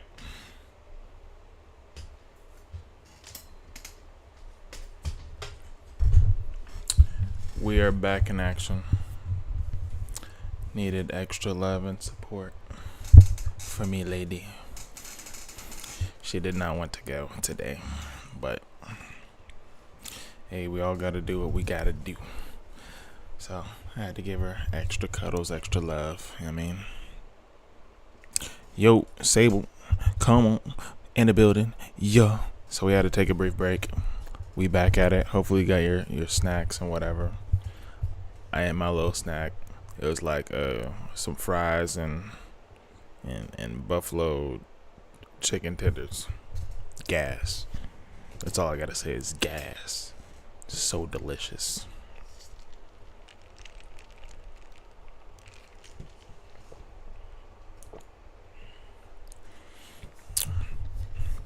And I got leftovers in the fridge, so I'm about to tear that up later. I'm a late night eater. I'm not sure if you guys are. I don't. I had to get used to this, but personally, I am not the. How would you say it? Early dinner person. Look, I don't care for eating breakfast, but if I eat breakfast, it's like around 10 or 11, and then I'll if I decide to eat lunch, I'll eat lunch around 1 or 2. That's lunch.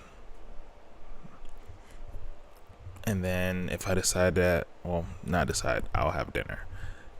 When I eat dinner, it's at like 8, 9 p.m. You know what I'm saying? I don't like having early dinner. Like dinner at like 4, 5, 6 o'clock. Crazy to me. Insane. That's like a dinner snack. That's pre-appetizer for dinner. All cats are tigers inside.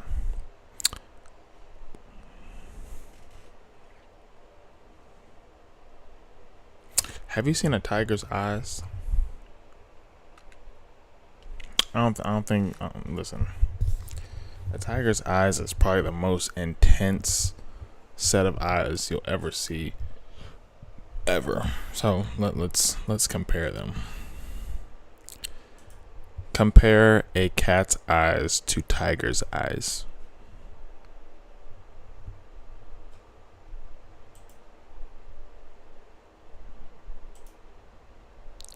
Look at these feline eyes. Look at that. So, you see how piercing a tiger's eyes is?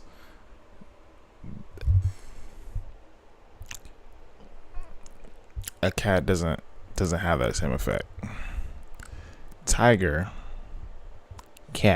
just look like it's chilling.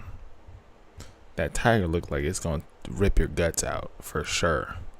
Like its claws are gonna reach your spine through your chest.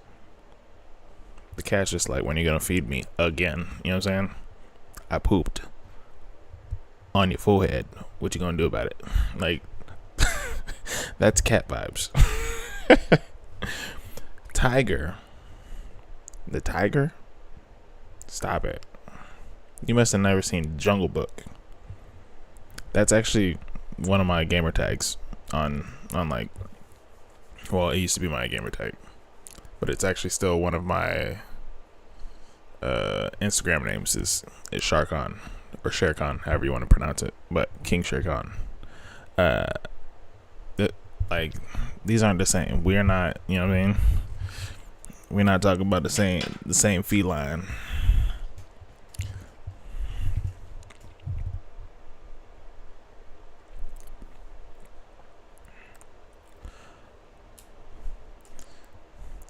You watch nature shows about lions and tigers and bobcats.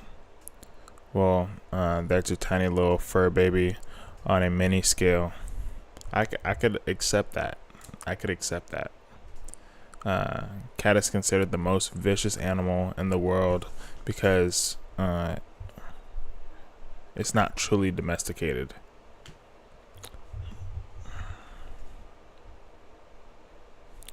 Have you seen those evil TikTok cats? I want to mess with them. Listen.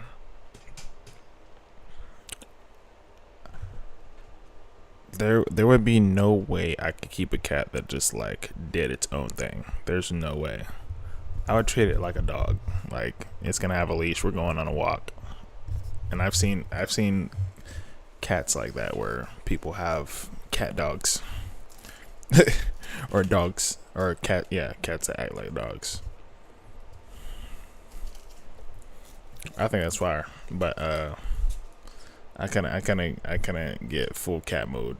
No way. My cat brought me a mouse from outside Sir Spry. That's it, gifting things to you, because it's just like you're the ma'am, so I'm going to present you with this honorable gift.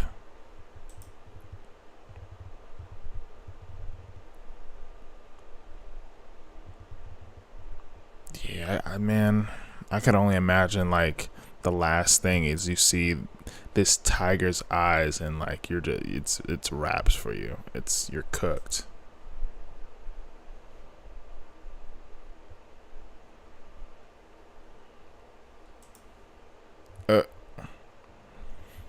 I'm a savage. Nah. Full doggo. Cats are reserved. Oh, I said reserved. Revered in like ancient Egypt. That's very true. My cats growing up would bring moles, rats, birds, snakes, baby bunnies. Yeah, that's you got a whole pet cemetery going on.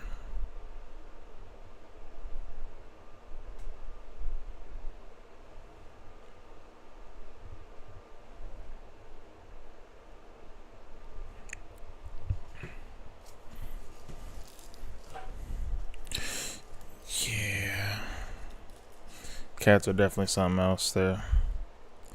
I don't know too much about cats besides they're too independent for my liking. And I need an animal that needs me. Cats they don't need me. They don't want me. But anyways, let's get back to this crazy enveloping story. It was getting super good, like super duper good. So let's get it. Primarily US and British embassies, they're categorized as a highly violent group to get what they want. Wow. So that has nothing to do with the actual party. This is like the sub-faction, the militant subgroup. They're very extreme. The whole point of even hijacking a plane was to get to Cuba to get military training. They wanted highly specialized, militarized arms training so that they can hold revolutions on a global scale. And likely so that they can pull off more of these deadly missions with more efficiency. Which is terrifying. But one of the passengers, the hostages, said, in that moment, when you see the 9 of them screaming up and down, jumping together in joy, we're going to Pyongyang, we're going to Pyongyang. This is the new base for our international revolution. All the passengers could think was, they're just so young. The hijackers would even sit around and tell the passengers about their beliefs, in a sense trying to convince them to believe what they believe. And even at the end, food was brought in by authorities, and at the last meal, the hijackers did a toast and said, it's time for us to part ways. We wish to convey our deepest gratitudes to you.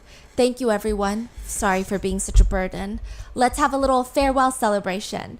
We will fight to the end on behalf of the world's oppressed. We will persist and do our best until the end. We have caused you great unhappiness, but we hope you understand that we did it because we love Japan and we want to make Japan a better place for all. Everyone cheered. Guess you have to cheer, right? 2:27 p.m. The door to the plane opens for the last time in Seoul. The news reporters from 3 different countries are standing near the plane. Military officials with snipers pointed at the door are stationed across the airport. A woman in a kimono appears at the door. A flight attendant. She takes the first step down the plane stairs.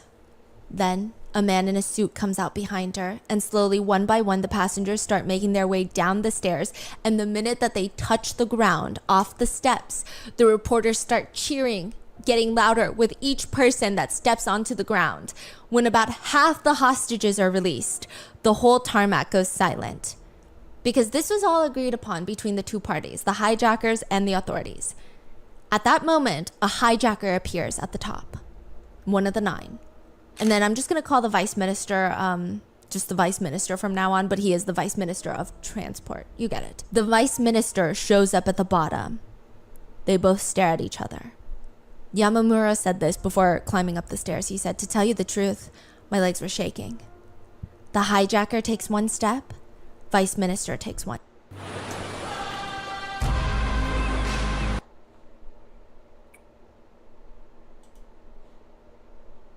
step. They do this slowly, 1 step at a time, until they have this tense moment where they both step on at the same step at the center of the stairs. So they do this because the hijackers were scared they're going to let off most of the hostages, and then the vice minister would not board. Now, the authorities are like, well, if we let the vice minister board early, what if you just close the door and take half the hostages and the vice minister? Yeah. So that's why they're sending out a hijacker as a placeholder.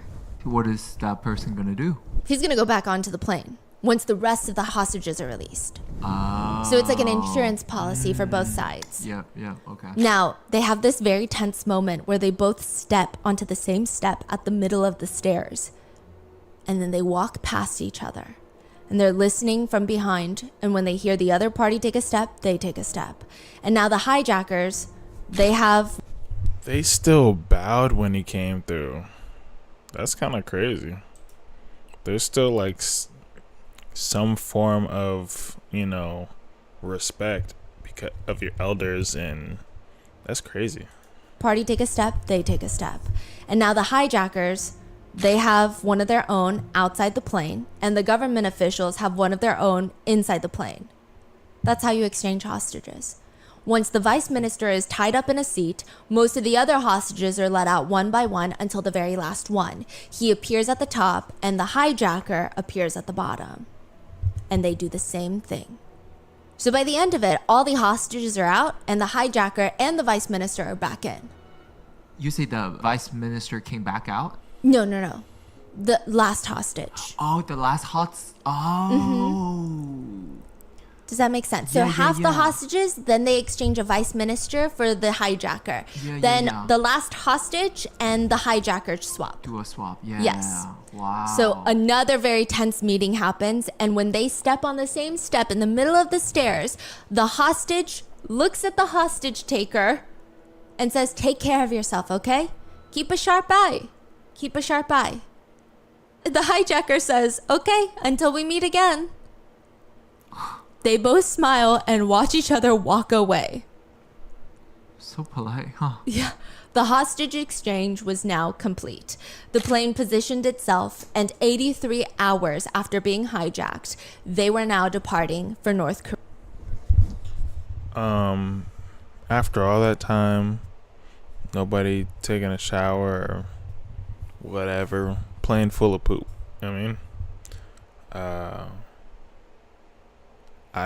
If I can remember, I remember them saying that South Korea wasn't gonna fill them up.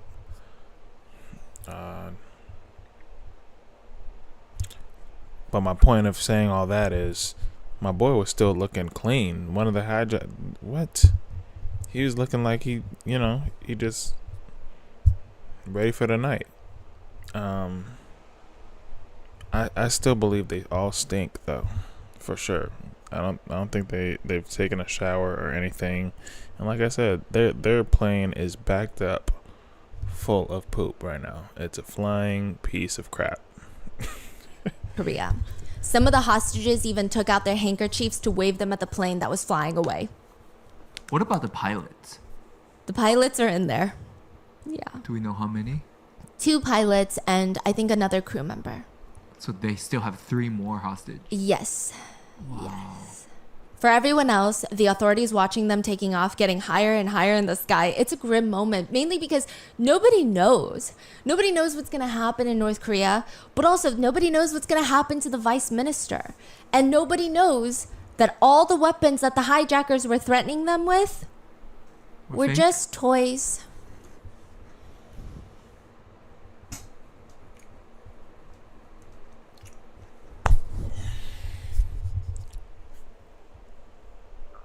Listen, if anything I said the bombs can't possibly be real. They're too stupid. They're dumb.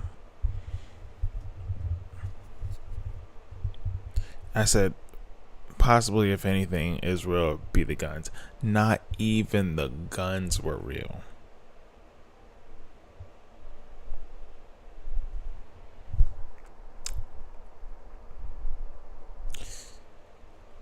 I could have guessed that. I promise you I could have guessed that. If I was a passenger, I'd be like, these guns ain't even real, bro. They ain't let off nothing. Not nothing. I ain't see them reload. They ain't got ammo, nothing.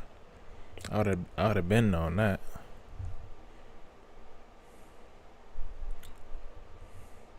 So now we could take out the fact that there could possibly be a shootout, right? Because they ain't have nothing to shoot out with nobody with.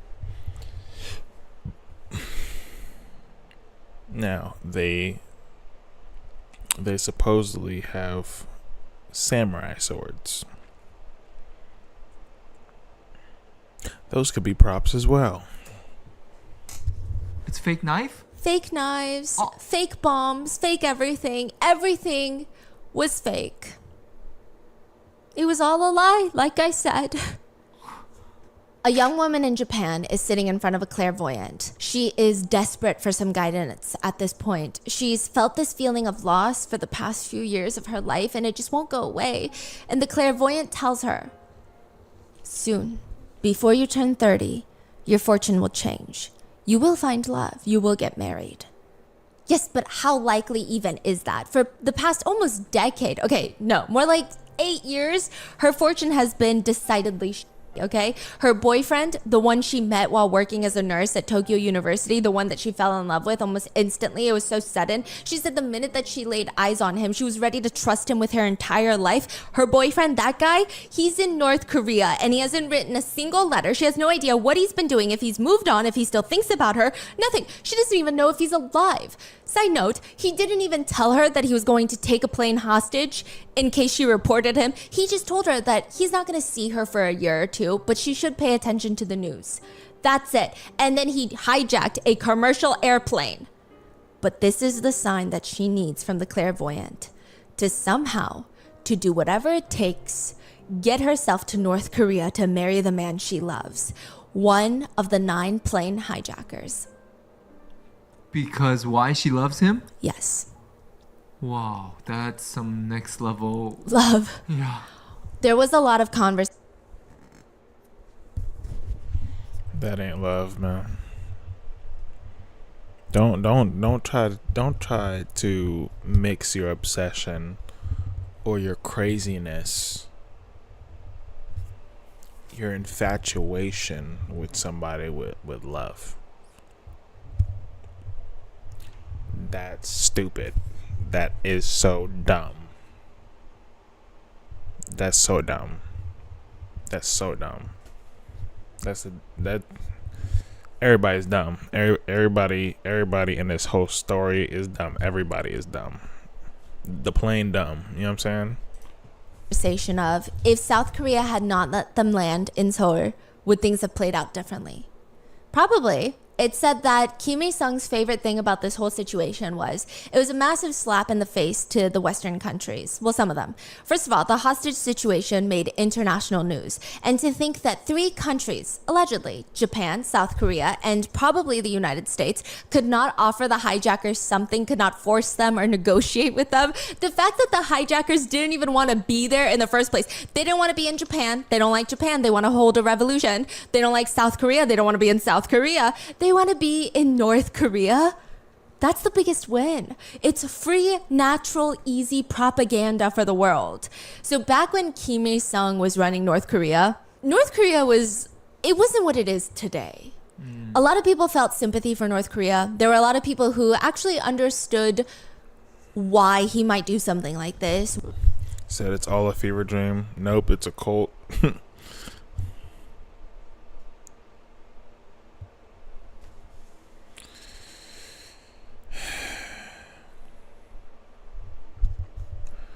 That lady's tripping. Why he might turn away from a capitalistic world. It was not what it is today. Like, people were not starving. The people were not dying. So there were a lot of primarily university students from all over the world that actually sympathized a lot with North Korea and actually kind of, to a degree, thought maybe Kim Il-sung knows a little something. We don't know. Right. Yeah. So the university students, they self-exiled themselves to distance themselves from the rotten capitalistic society of Japan. This is good. That's how he felt. Kim's reading the poem that they all wrote him. Oh yeah, they're in North Korea now. And they've been there for a few years. And they're writing poems. Oh, they're living in the little village. Little Japan. Yeah. But they can't do anything. They can't go anywhere. For now. They write Kim a poem, and it reads, "You raised us, nameless as we were, and entrusted us with the Japanese Revolution. In the love of our father, our leader, we face the glorious battle. Such love, such kindness, we hold it in our hearts. We offer everything to our great general. With the guidance of the great general, the future of Japan will flower. We are soldiers of the premier. We advance along the road of loyalty. Oh, our fatherly great general, our loyal hearts pray you will live 10,000 years." Just years after they landed in North Korea, the hijackers were now Kim Il-sung's golden pieces in his little game to world domination. The landing in North Korea was rough, just like every other part of the hijackers' trips. The pilots on Japan Airlines 351 had no contact with air traffic controls of North Korea. The sun is setting. They've been doing circles in Pyongyang. They don't know where the airport is. They basically have to land now or else they're screwed. They have never been to the Pyongyang airport. They can't even locate it. The best option they have was to land on this tiny little landing strip about 15 miles from Pyongyang International Airport. They're one step away from driving off the landing strip. And then finally, 13 people step off the plane. 9 hijackers, 3 crew members, and the Vice Minister of Transport, Yamamura. One of the hijackers would later admit, "We didn't know if we would be chased off the moment we landed at Pyongyang or be thrown into a prison, or if we would be told to leave immediately. But instead of being tense, they were instantly treated like heroes." One of the hijackers said, "We were put up at a hotel in Pyongyang the first night. We almost expected to be escorted straight to like an internment camp. So it was unexpectedly very nice treatment. After meeting with the authorities, we were shown to the hotel dining room where we had this full banquet, a full course, multiple course Korean banquet." So it turned out absolutely upside down. Nothing I predicted came out of this. Crazy.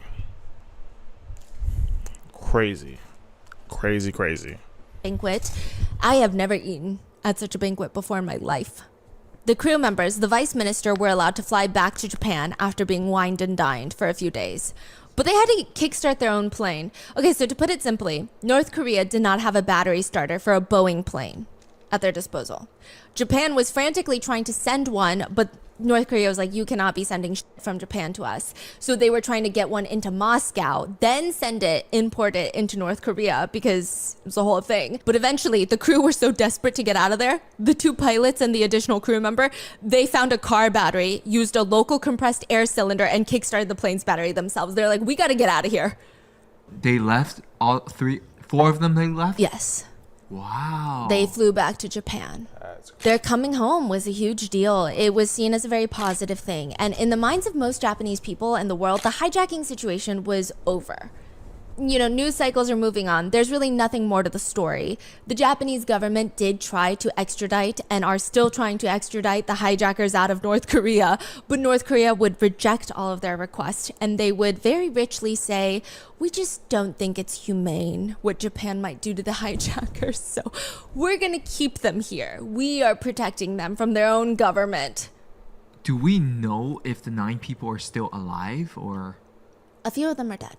A few But of them some are are dead. still alive. Yes, and still living in North Korea. There had been an influx of Well.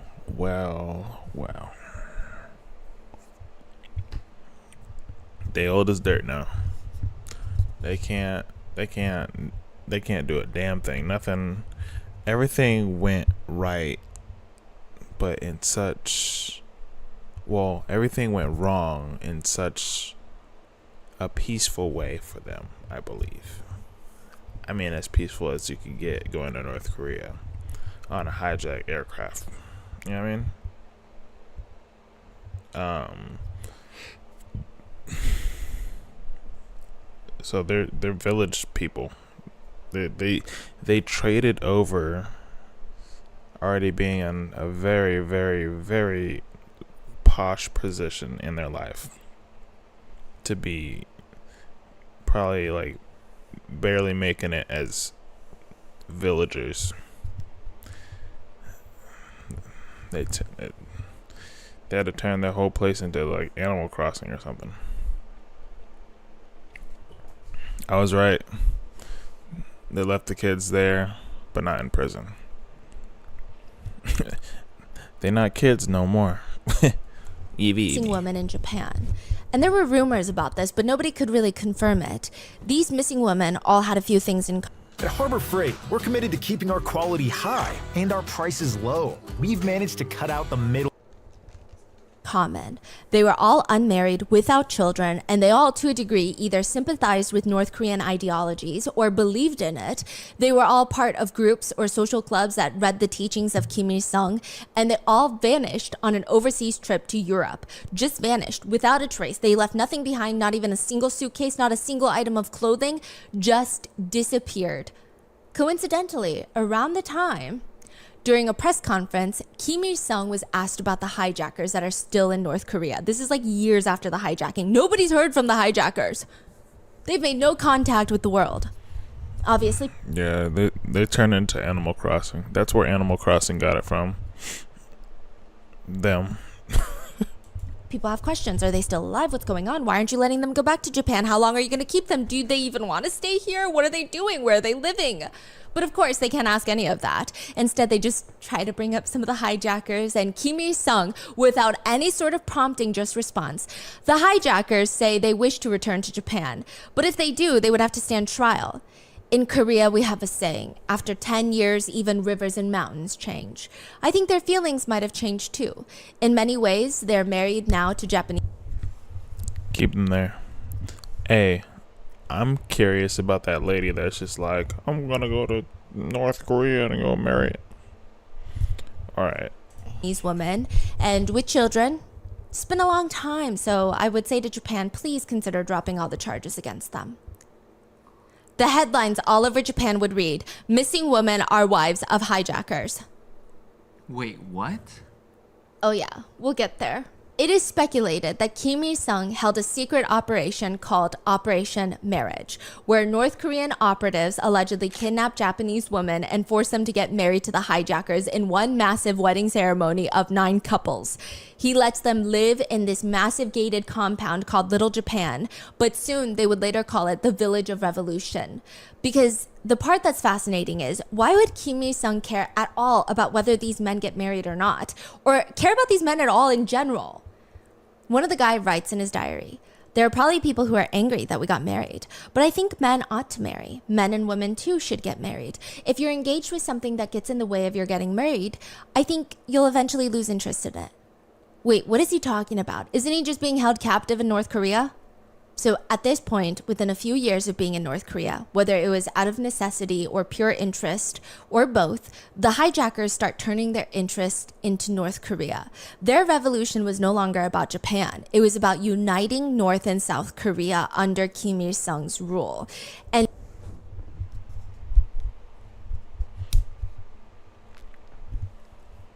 Have you guys seen Spy Kids? Like, I believe it was the first or the second one. The most famous Spy Kids. You remember where they would have those those freaking creatures, right? Those people that were turned into creatures, right? And all they were doing was performing for TV shows and for little kids and whatever. That's what stray kids and K-pop would turn into. They would turn into like freaking Spy Kids, where it got these freaking creatures performing for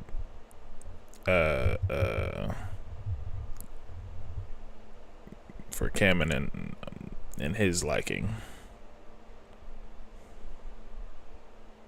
What the hell are they they got brainwashed, like clearly got brainwashed. Complete idiots.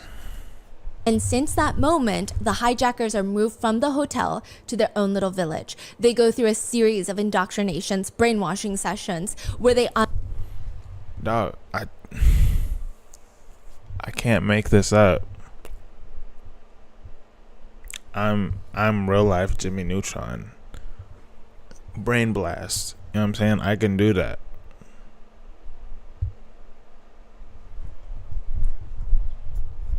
I'm not really one to toot my own horn. But I literally just said that they got brainwashed, bro. Unlearn everything that had to do with their revolution and reprogram their minds with the teachings of Kim Il-sung. The first that they had to learn was, this is not like every other revolutionary meeting that you've been to in the past, okay? There is no room for interpretation here. Either you agree or you disagree. There is no half agreeing. Either your life is in danger or you're safe.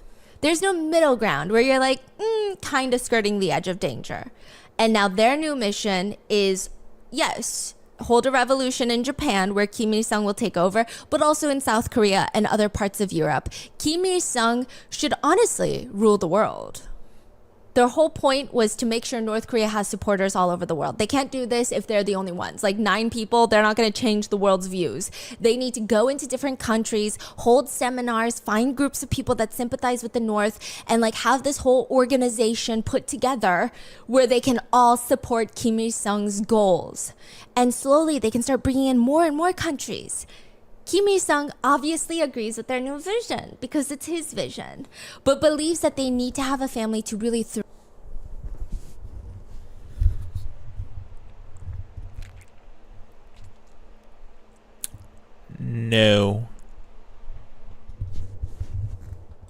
themselves into their revolutionary work. There's a few reasons for this. One, it said that after Konishi Takahiro's girlfriend, she's the one with the clairvoyant, she moves from Japan to Beijing. Beijing, because they have a North Korean embassy, she begs North Korean embassies, please let me go to North Korea. Please, I want to go to North Korea so bad. Please let me go. They're like, okay, fine, she go to North Korea. willingly went there. Yes. Okay. Once she's allowed into North Korea, she and Konishi Takahiro start their own little group within the group. You know, they're the only ones that are coupled up, and it starts creating this very strange dynamic amongst the hostage takers. They felt like it was just them. They were in this together as revolutionaries. Why does he get to have emotional comfort and physical attention? And 2, this is terrifying, and it's not further expanded upon any source I could find, even this like 420-page book that I read on it. But it said that the men tried to engage in highly inappropriate sexual acts with the North Korean women that were staffed to work for them in this gated compound. Yeah, so I feel like that's putting it lightly. This seems like the biggest trigger for the North Korean party to get involved. And lastly, 3, within a year of getting married, almost all of them have children. And that is how the group are allowed to leave North Korea, to find more revolutionaries around the world to join them.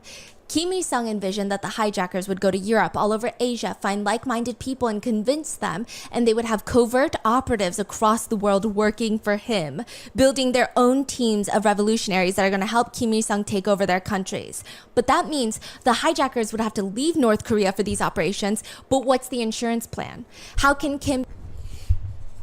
North Korea has like the biggest cult ever. That has to be like the biggest cult, and it's literally a country. I mean, obviously everybody's not willing, but they have a cult leader, and he owns a country, and that's crazy. be so certain that they're going to come back. Their wives aren't going to do it. These wives are just like random kidnapped women from Japan, other than Kunishi's girlfriend. What is the emotional attachment there? That's why they have kids. You keep the kid in North Korea, send the parents abroad. And North Korea is known for doing that. Wow. And it worked. Because remember that guy in Cambodia? One of the hijackers? It's alleged, obviously everything's alleged because North Korea doesn't confirm anything, but it's alleged that he was working with North Korea on the counterfeiting schemes. It's unclear exactly what the hijackers did for North Korea after landing there. Some speculate they were all assigned different roles. We do know that one was arrested, like I said, for spreading the counterfeit U.S. super notes in Southeast Asia. It's speculated that they were all working as North Korean operatives, the hijackers, and even their wives. There are allegations that whenever the members of the group would be in Europe, Japanese nationals would go missing on their trips in Europe. They're kidnapping people? Yes. Why?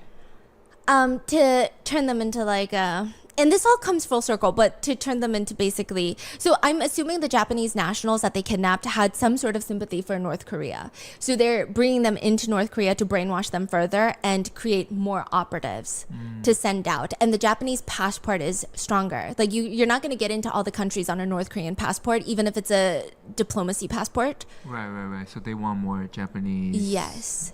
So... That's why the wives for the hijackers, first of all, they can't marry North Korean women because it's highly illegal for North Koreans to marry anyone that's not North Korean because they believe in race purity. Yeah, or like, I guess, national purity in this case. They're just North Korean KKK.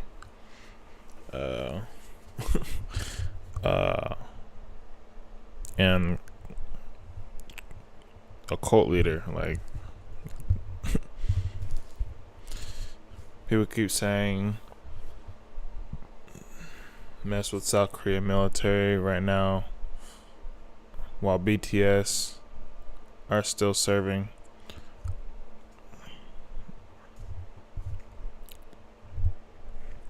That's just mean. No kidding. They're scary like that. Yeah, this is man.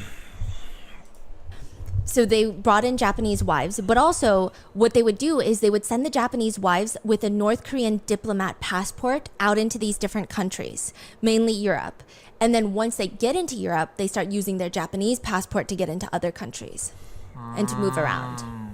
Yes. So they wanted a lot of different passports involved in this whole situation is what I'm getting out of this. Now, North Korea did admit to kidnapping Japanese people. And even if you look at the one where North Korea kidnapped a South Korean actress, you'll see that she's in a compound just like this. And she meets a Japanese woman at one point. She like meets a Chinese woman at one point. There's just a lot of different nationals there. So, yeah. As of 2004, the hijackers have requested permission from North Korea to return back to Japan. And there are mixed feelings about this. So the hijackers do genuinely seem like they want to go back to Japan. And so check me out. If you don't know, North Korea is like back in the Stone Ages. I'm talking about, you know how they said it was like 1970 when this all happened or whatever? It's 2024. I guarantee you nothing has updated since 2000. They're still going off of AOL dial-up. Messenger. Yahoo emails. You know what I mean? They got an MSN. They got an MSN joint. They ain't even got Google. They don't have Firefox. They ain't got Internet Explorer. They ain't even got Edge. Nothing.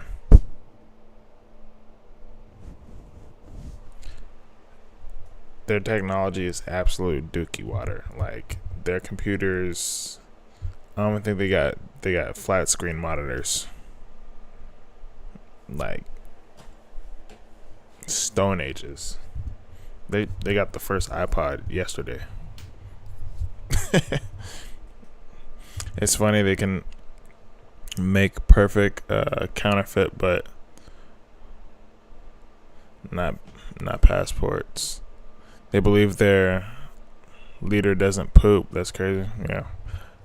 Look, I didn't think girls pooped, and then once I found that out, I was like, you guys are disgusting, foul creatures.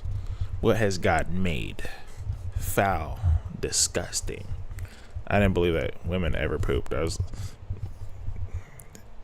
think it was like 9 or 10 when I found out. I said, oh my gosh. You guys pee too? Oh. Foul beast. Women are foul beasts. How dare you poop? Kim Il-sung is long dead. Ooh, well, he is dead, right? But don't kill me. Kim Jong-un, his grandson, has taken over, and I don't think that he sees as much value in them, but I think he just keeps them around because he doesn't want to give them back to Japan. Now, there are other theories, though, that the hijackers are begging to go back to Japan under the disguise of like, oh, we miss our home country. Walked around looking pretty. That's it. That's it. I knew guys, we stunk. We were out in the dirt. We did all the things, right? But girls pooping, guys putting girls on like the highest pedestal ever as a little kid, right? Y'all guys had the cooties. I wanted the cooties. I said, oh no. But to think, like, I thought the most of a girl growing up, but to think that you did the unthinkable, pooping,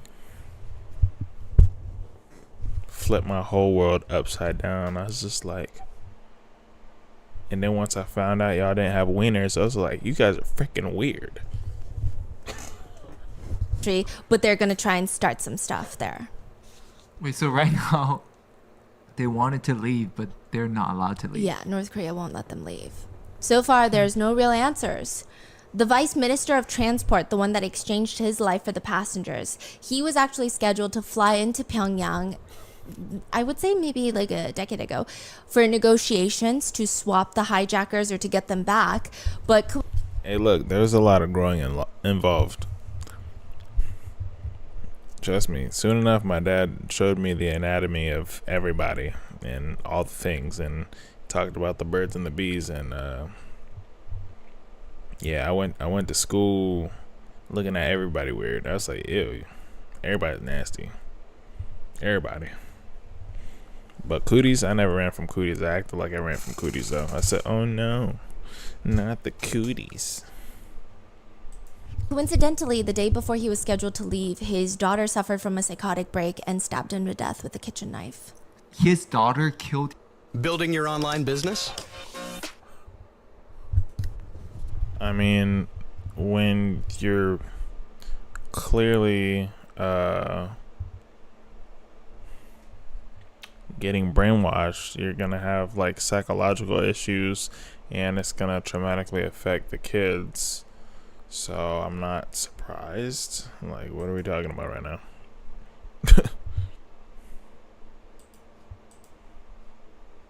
Break. Prior to this, his career was flourishing. I mean, when he got, I would say maybe like a decade ago, for negotiations to swap the hijackers or to get them back. But coincidentally, the day before he was scheduled to leave, his daughter suffered from a psychotic break and stabbed him to death with a kitchen knife. His daughter killed him? Yeah, she had a psychotic break. Prior to this, his career was flourishing. I mean, when he got back, he was the hostage official. I mean, he put his money where his mouth is. He's like, I'm for the people, and people, how can you argue with that? He did save his, exchange his life for the people. Wow. But he is dead. Yeah. As of right now, Yoshimi Tanaka one of the hijackers, was arrested in Thailand for distributing super notes, counterfeit US currency. He was extradited to Japan, where he died of liver cancer in 2007 in prison. Takeshi Okamoto is suspected to be dead. It's suspected that... So now they're giving... Okay, look. We're an hour and 10 minutes and 32 seconds in this whole story, and we're almost over. We are now finally getting the names of the hijackers. We never had the names of the hijackers this whole time because they didn't know each other's names. They all went by their own nicknames and whatever, and that wasn't even disclosed. So we're now getting the names.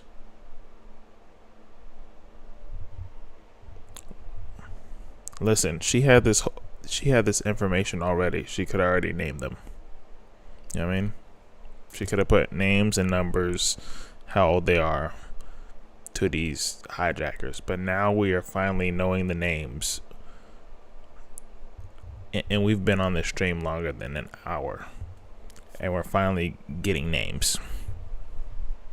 Crazy. He said my kids are 8 and 5. And we're not shy in my house. Hey, blessings. Don't ever be shy with your kids. Your kids, yeah, go mom. That ad looked fun. I didn't pay too much attention to it. It looked like candles. I like candles. But I want to make some candles though. I want to make my own candle. Oldest is 33, youngest is 10. So my kids range. Hey, look, birds and the bees must be taught before they're teenagers. Before they hit 13, they need to know the birds and the bees, like growing into adults. That he actually attempted to flee North Korea on a boat. Kintaro Yoshida is also suspected to have denied the teachings of North Korea and was allegedly suspected of being sent to a prison camp where he likely died. How do we know all this information about their stay? The book... The husband is like, how do we know all this information? He's like me. But yeah, that's funny.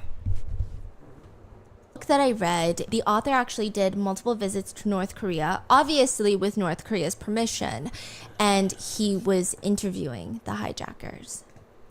Wow. So it's suspected it was part of North Korea's plan to make the hijackers not seem like they're all part of Kim Il-sung's little group and make them seem like, oh, North Korea's just a nice place. We like living here. So that more people would accept their teachings if they were to go abroad. Tamiya Takamaro, the leader of the group, the original leader of the group, was said to have died from a mysterious illness in North Korea. Also allegedly suspicious. Yoshiro... They're all funny kids. That's good. What am I drinking? It's like Sprite. What is it called? It's like a mango elixir. Let's just say that. With like iced tea. So it's Sprite, iced tea, and a mango elixir.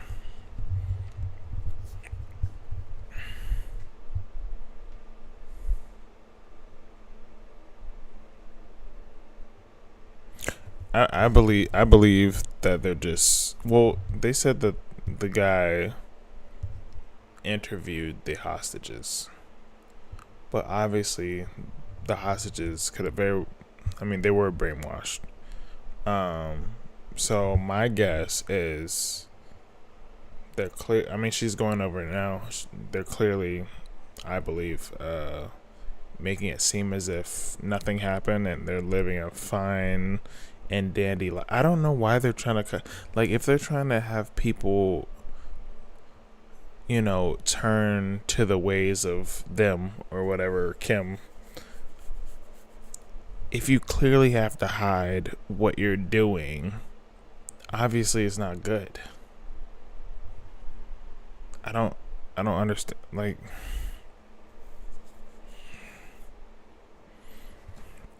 Some people just need to get punched in the face, real talk, right in the nose. Hiro Shibata, he's the youngest member of the group. The hijacking happened when he was only 16. Oh, you thought it was a ginger ale? No, ma'am. No, ma'am.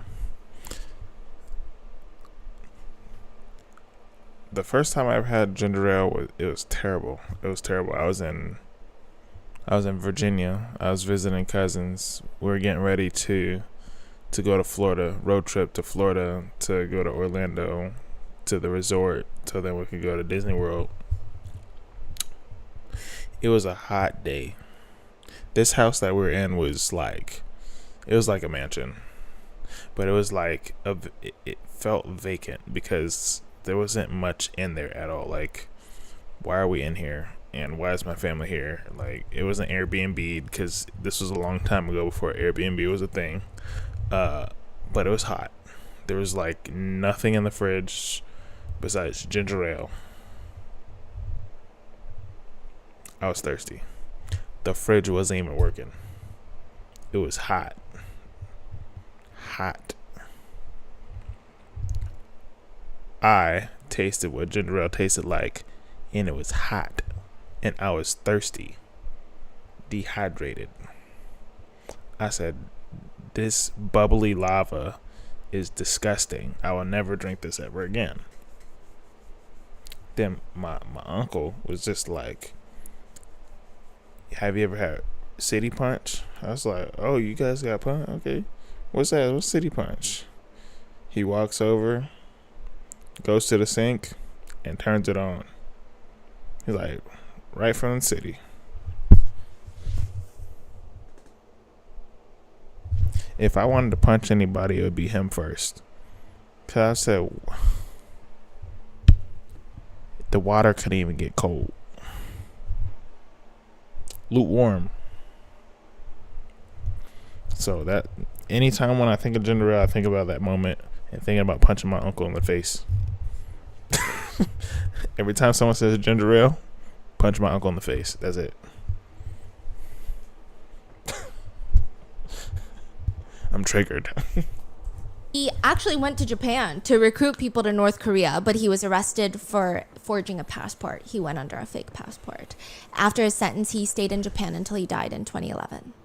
Takahiro Konishi is currently still living in North Korea. He is internationally wanted. It is alleged that he has taken over as the leader of the group. Abe Kimihiro is currently still in. So far, I think we've heard like 5 people already died. Like, what type of, I mean, I guess, because if they have kids and wives, then I guess there's a group still. So that's still weird. Like, they're old as dirt, and they're like, we're gonna take it over. Like, oh my gosh, I don't, like, what are you guys really gonna do? Drinking plum wine and Canadian dry, or Canada dry ginger ale. The only time you drink warm ginger ale is when your stomach is upset. Dr. Pepper, you can drink.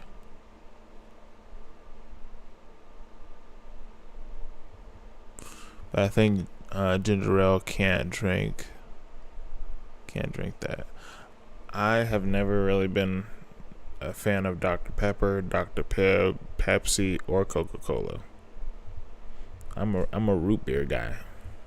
I'm talking about not the normal A&W. I'm talking about, I like them off-brand root beer cream sodas. I like those. Those cracking.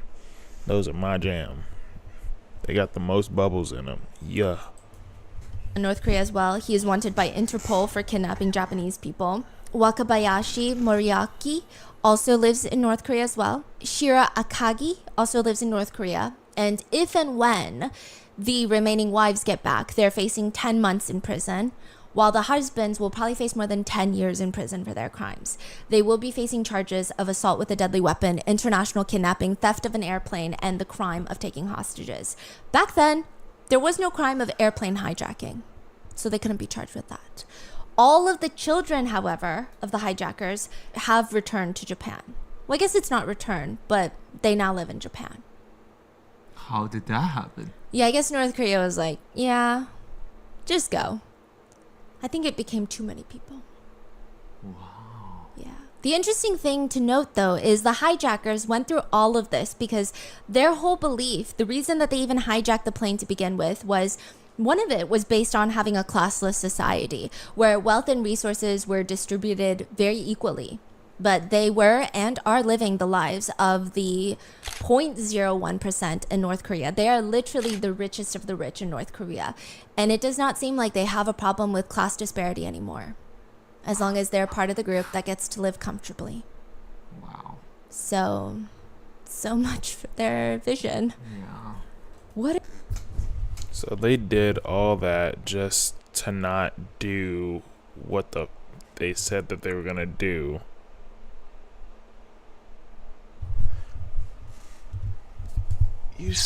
That's a waste of life, bro.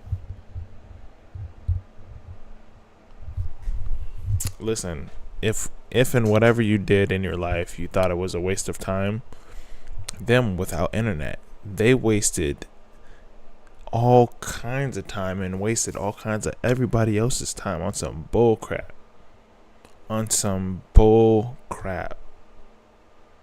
This is the most ridiculous story I've ever heard in my entire life. These kids that are now old people are still freaking kids in their brain. And they're like, dang, we can't reset this video game that we stupidly started.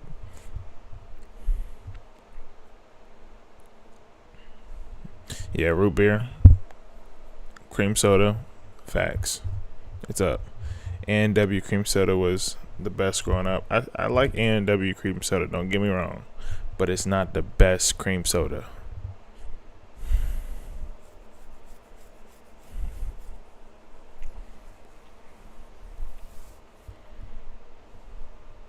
For drinking something hot, because when you go to the rodeo, that's how you get your beer.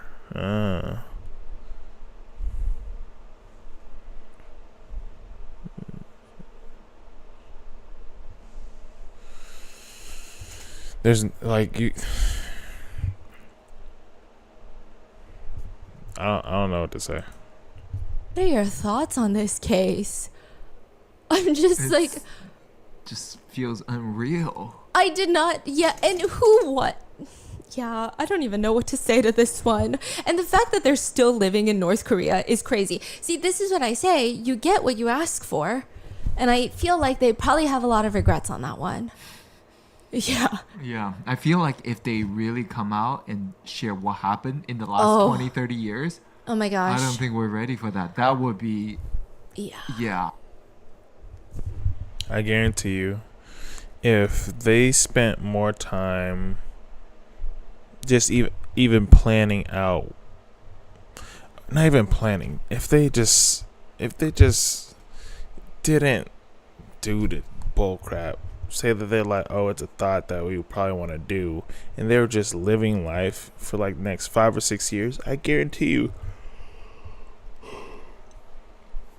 look, clearly they're very ambitious people to do something as stupid as this with like nothing but a thought in their brain, and they execute it. Think if they were able to do something that actually was meaningful and that could have literally turned the tides of like all of Japan or other people's lives around the world. Something. The 9 of them could have really put together some type of plan to do something rather than that bullcrap. That could have changed the world to this day. But they decided to do that. Of all things. That. And they still living in that bullcrap. Stupid as hell, bro.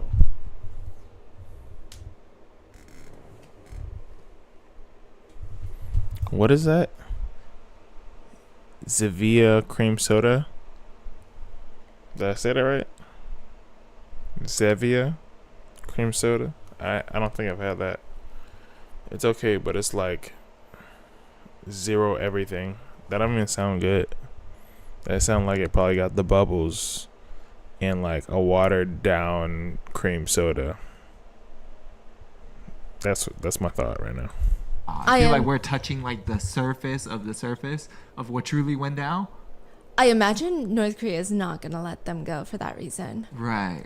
And I imagine the kids can't say anything because their parents are still in North Korea. It's fascinating. What are your thoughts?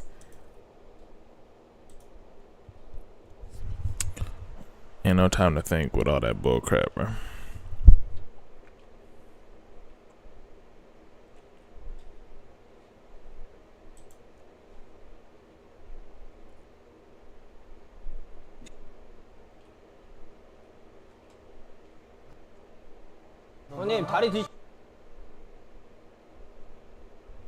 Oh my gosh, I did a video on one of those kick predators like a long time ago. I might have to do another one because these are very interesting. This is Tomer. These are very interesting, and they're very much so worth the watch. And these are like present time, super recent. I'm gonna have to do another video on that because those are crazy. Sucker, the old victim. What? I'm ready to see some more creepy stuff. Oh yeah, I'm about to do a video on this. Yeah.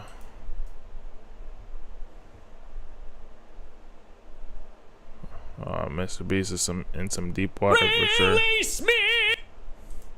He is in deep water. Ooh, I gotta see this Manny Pacquiao fight. Alright, we need more creepy stuff. Or something that like gets our what the hell? Horny con? That's crazy. First responders reveal the truth about their job. Hey. I'll tell you this much, it's not all that fun. Trauma is trauma.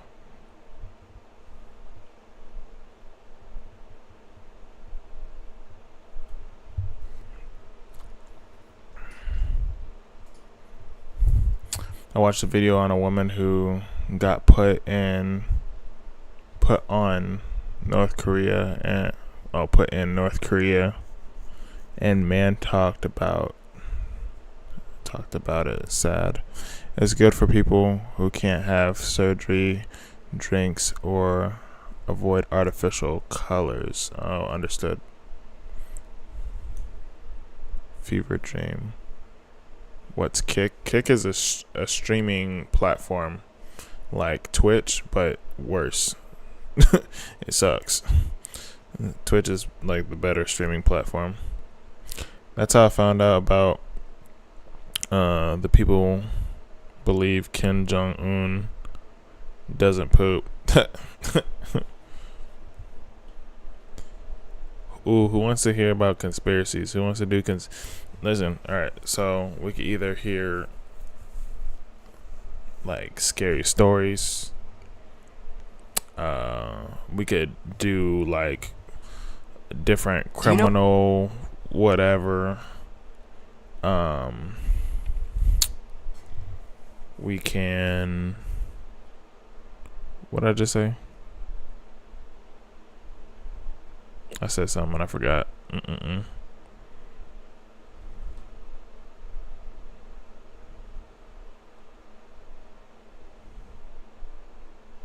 Oh yeah, conspiracies. If y'all guys want to do conspiracy stuff,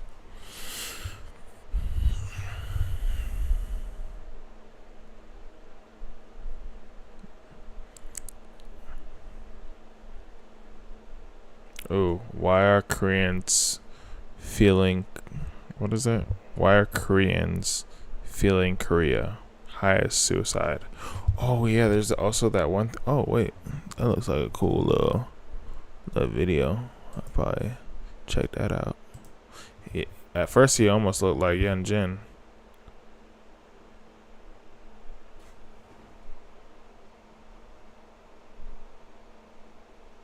That's weird. Scary. Mr. Ballin, that chapter. Conspiracies.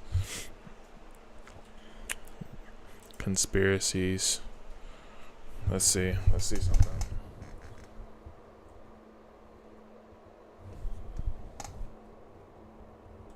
I was born with.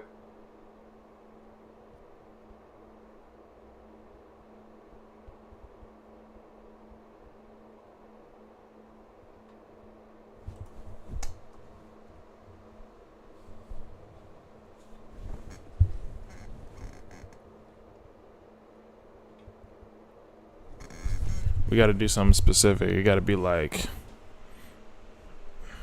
aliens or like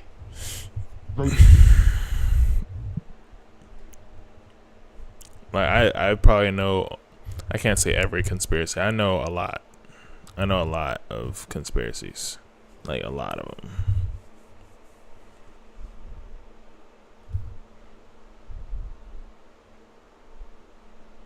What is it? How do you even what? Sisileth?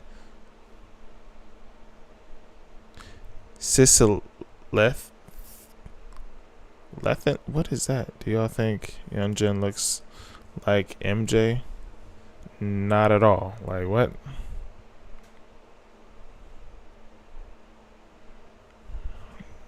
Michael Jackson. Yeah, not in the slightest. Let's see. Let's do aliens. American conspiracy. The octopus murders. Nah. Oops.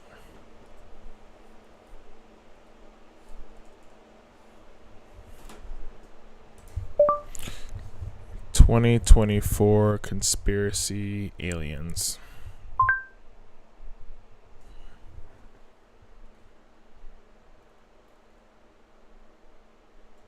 Most insane UFOs. Let's see this one. Hello, and welcome to the Bobby Burke offices, where we specialize in transforming spaces for our clients. Whether it's 3D modeling to visualize a new space,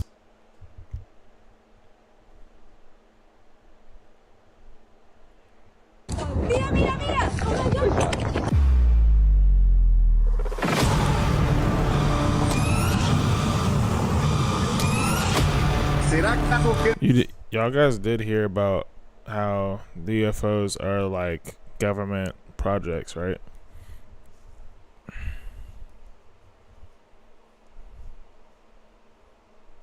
Youngjin and Felix and Jimin are elves from Lord of the Rings. Hello.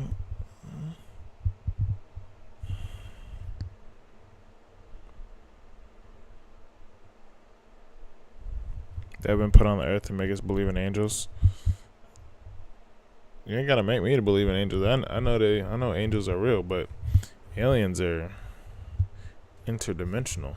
Aliens, but I'm talking about like the UFO spacecrafts. Those are the government already came out saying that they've been making them for a minute.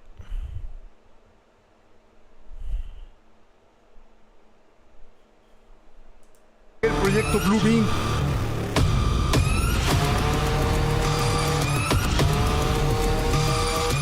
Look at that, it's a triangle.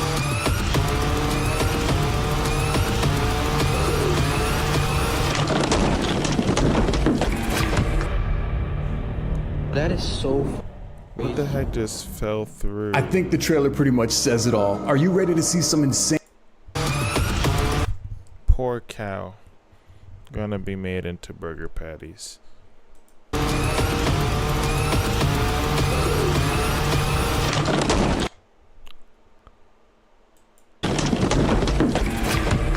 Looked like it fell over here, but that's wait, what? Was that wait? I need to go back again. That came too quick.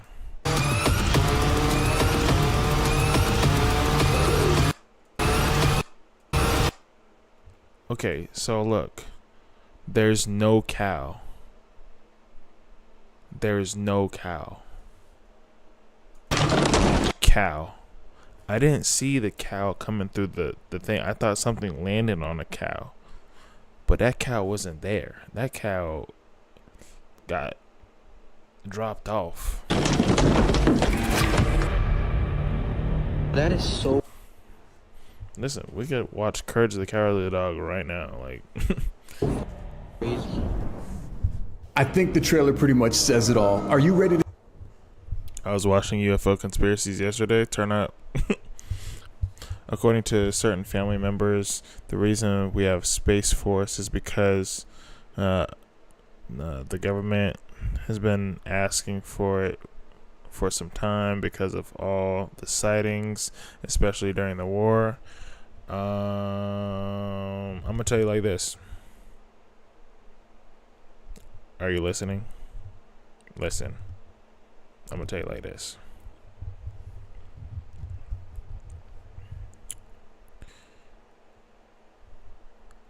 The military doesn't prepare for nothing.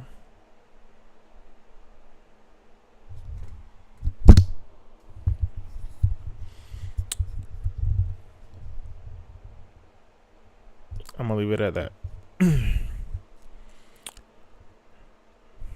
As I mentioned before, they like to come out more during wartime because of some reasons. The activities attracts them.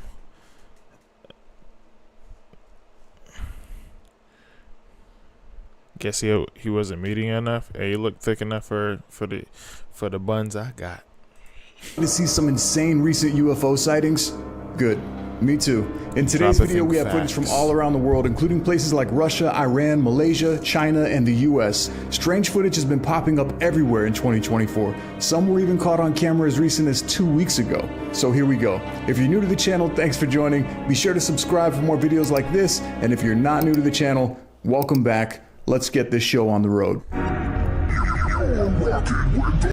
Thrivent is a full-service financial company that values generosity.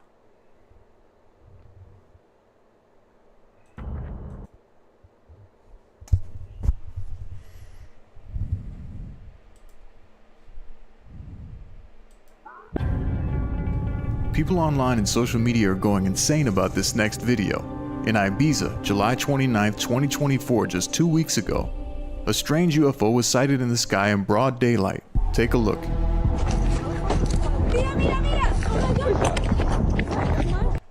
What y'all gonna do when they come though? What's up? Look,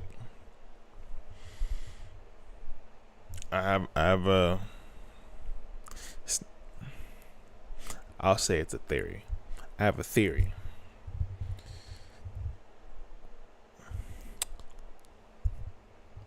Well, this part's not a theory. I believe aliens are interdimension, so they're not even. You know. They're interdimensional. They're more. I feel like they're more spirit beings that can shapeshift, and also theory. How should I say this? They're under us, not above us. They go up, but I believe they're under us. Because when I'm gonna say one more thing. In this world, it kind of works in reverse. If they tell you look up, they're doing something somewhere else. I forget what the format is. It's distraction, diversion, and execution. I believe it is. I think it's those three things. So they'll distract you with something that's going on over here. And for those that don't get distracted, there's a diversion to waste more time while they're doing something else way in the background. So they have your attention, regardless, at least for the most of us. So whenever they tell you to look up, look the opposite way. I guarantee it ain't what you thought.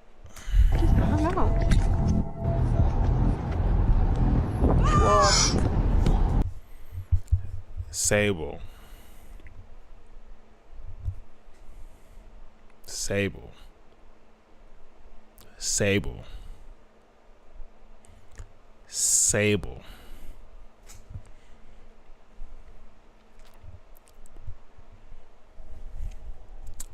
Look, the ocean is more alien than you think. In space, we wish we could go there. At first glance, one might notice the moon and think that's what they're viewing. But if you look just below the moon, there's a strange object floating there emitting some sort of light during the daytime. And suddenly, he said the Navy has reported sightings as well. Like I said, the ocean is more space than you think. I've always been of the belief that they have always been here. Even as a child growing up in rural Canada, you see things that you learn not to question and agree with you on some things below us. I feel you, Sable. And yeah, Kenya, definitely. Most definitely.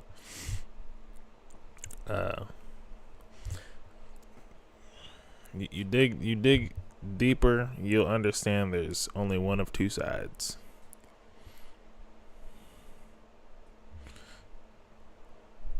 Yeah, so think of it like this. They say that we've only explored 10% of the ocean. So they say, whoever they be. You feel me? How you gonna know what 10% of infinity could possibly be? Like, how can you say that you know a percentage of something that you don't know 100% of?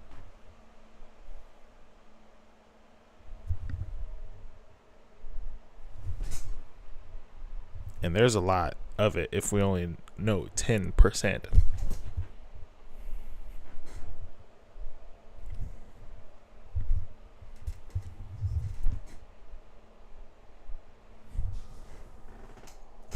suddenly it's gone. At the blink of an eye, it speeds out of frame. As we move from country to country with these sightings, I'm just going to start giving you random facts. Ready? Ibiza, known for its parties, women, and sometimes UFOs. This video went absolutely viral, accumulating 26 million views in 2 weeks. It was mentioned on news reports and multiple people witnessed this.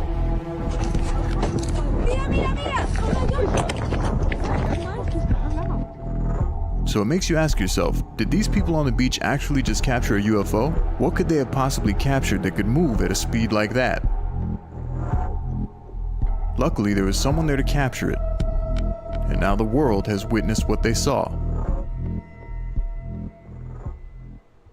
Just last month in 2024, in India, a man noticed a strange light glowing through the clouds across the street above his neighbor's house, and what he captured is bizarre yet unexplainable. Take a look. क्या ब्लूबीन project शुरू हो चुका है? हिजोले. Yeah. We know more about space than we do our ocean. That should give you more insight that do we know anything about space? Because like I said, if they're telling you to look up, do the opposite. Because there's no way they should know more about the infinite space, right? But not like the ocean right there. What you mean? That's like being in space, right? And not, exploring where you're already at, but you're more concerned about Earth, but you haven't explored anything about your own area in space. Like, it doesn't make any sense.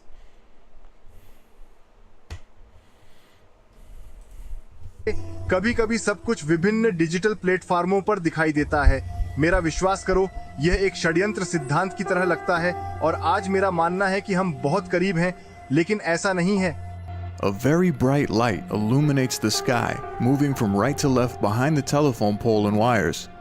Whatever this object was, it was bright enough to light up the entire night sky. India, the land of spices, good curry, colors, and now Project Bluebeam. At first, the light appears to be coming from one object. So with advanced technology, everything coming out left and right, what you really gonna do? Like, something's gonna come out on the news. It's gonna look real. It's gonna look like fatalities everywhere, etc. Right? You're gonna be praying, hoping and wishing, and it's gonna be a hologram. What you gonna do?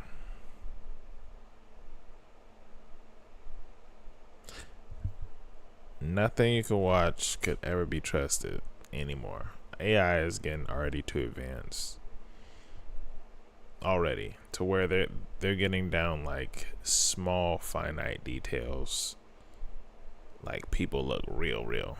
Like, it used to be like, oh, their hands look funky, or the pattern on their clothes, or whatever it says in the background. Everything's getting refined at a pace that is unreal, and it's just going to be faster and faster. I guarantee you, in the next 10 years, you're not even going to understand, like, from 2000 to 2024.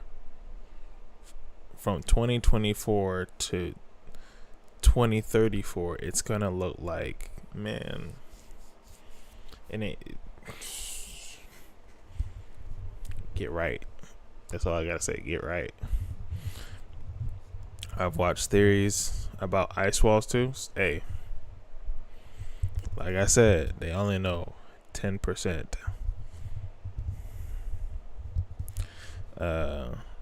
That was a quote I heard a marine biologist say on Flipping documentary. Which part? Something I said, or?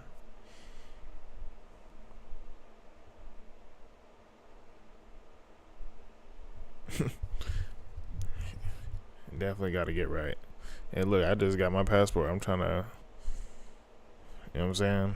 I'm trying to set up to where if I go off the grid, it's, hey, out of here. Find who? I don't know where I'm at. But as it moves and we look in slow motion, you can see that it starts to separate, and what appears to be two different objects can be seen. What could have caused such a bright light to shine through the clouds like this? You can hear in the footage the man mentions Project Bluebeam. क्या blue project ऐसा ही होगा? ये शुरू हो गया है प्रिय. कभी-कभी सब कुछ के साथ. ये उभर रहा है. But what do you? Space got you.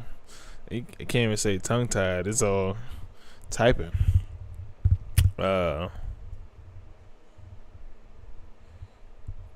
Yeah.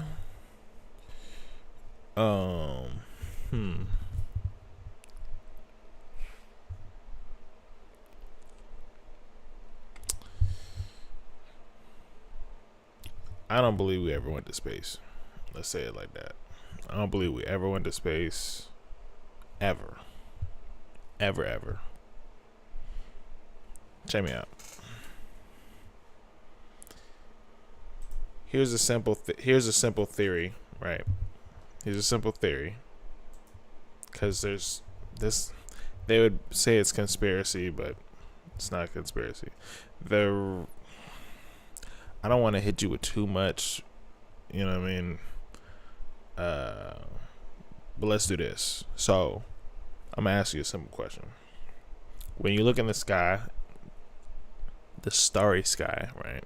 You're not in like a heavily dense city or whatever. You can actually look up and you see the stars in the sky. All right.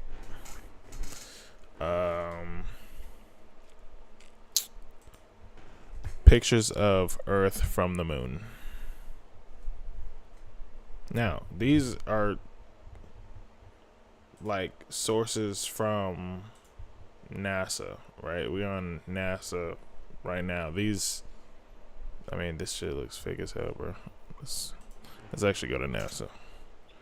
NASA.com.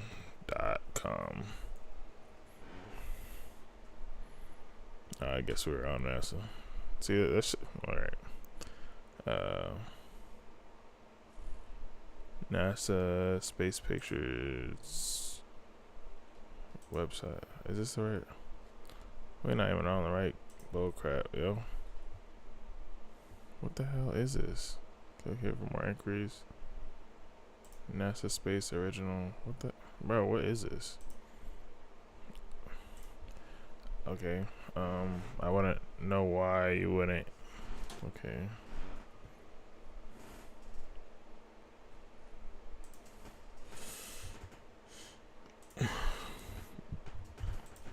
Pictures of Earth from space.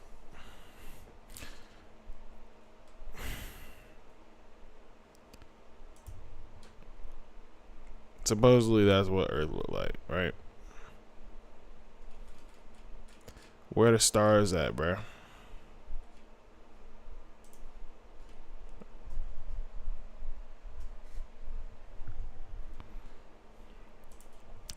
Pictures of the moon from Earth.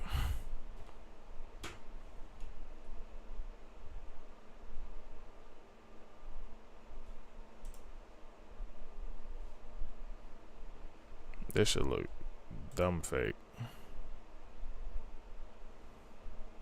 Like all these, oh my gosh. Like this is literally from NASA, I guess. All right, let's do moon landing.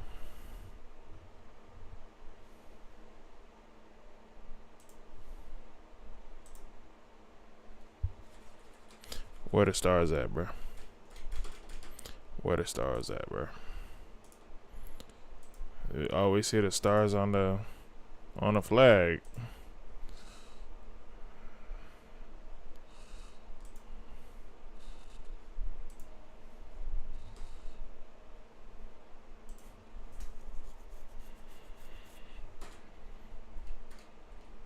Where the stars at, bro? That's just one simple question. I ain't asked nothing else. If in fact you could see all the stars from Earth,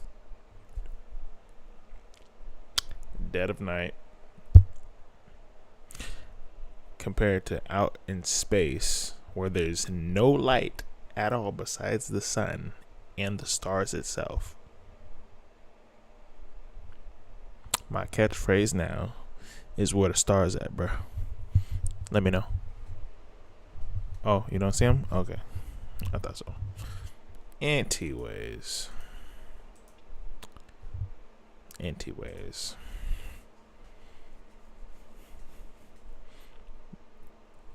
You would like the Y files? Okay. I'll have to check that out. What about the rovers on Mars? That's, I mean, anybody can make the rover on Mars. We got freaking quads and everything else in between. It's a YouTube channel. Oh, okay. They talk about this on the Y files. Okay, about the stars. For sure.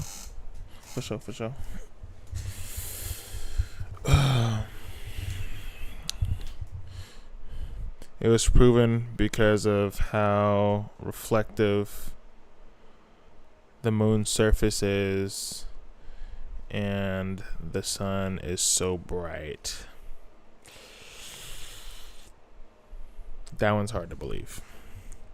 To say that the surface of the moon is reflective and you can't see the stars is what? Do we forget how bright stars are? Like, oh, it would make more sense if the stars were closer, but they're far away. So if they're far away, then how would that, like, cause that's within depth perception. What is it reflecting? It can't reflect. That one's tough, cause then you wouldn't be able to see the sun either, and obviously in those pictures you couldn't see no other planets or the sun, which is crazy. but you can see the Earth.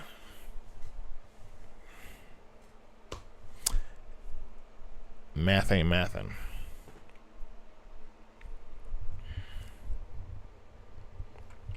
Not only that, if you look at the two colors where they meet, the line is too straight to be crater-filled moon. That's a fact. Yes, at least that's what they say. I know everybody has all the answers, apparently. I always question the questions that get questioned and the questions that don't get questioned. I'm that person. I'll question everything. And one more thing. If it is so that we have a bunch of satellites, I'm talking about millions of satellites, they say. Millions of satellites. Why wouldn't you be able to see them if you're taking a picture from space of the Earth? But you can see the lights on Earth, but not the satellites that would be ideally reflective, right? Because it's metal and all types of stuff. Like, it's literally wrapped up in foil as far as what we know satellites are to be. And they got little flashing red lights on them, supposedly. They should look like fireflies in the sky. Just saying. Just saying. Think, was this a UFO? A government aircraft? Or do you think that the conspiracy theories might actually be true about Project Bluebeam? You know, every time that I cover these well, in photography, an atom is bright. It focuses on the central point, so the backlight, aka stars, won't be in focus. But then I'd have to say where the satellites are, where they be at, because and listen, I've done photography and I understand where you're coming from, but for millions of stars to be in the sky and not to even see a blur is crazy. Crazy. Right? Not even one little smidget of nothing. But the surface on the moon is reflecting the surface of the sun. They're on the bright side of the moon. That's, oops, hold on.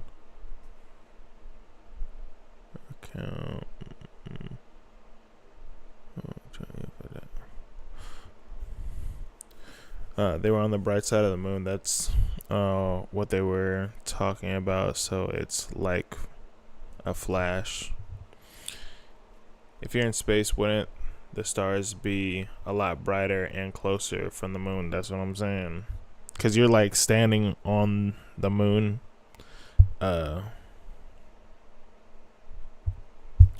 I still don't really understand that either. Alright. I understand. Yes, the moon is smaller compared to Earth, but it legitimately looks like they're standing on the moon rather than being on a planet. Or in a planet, however you want to say it.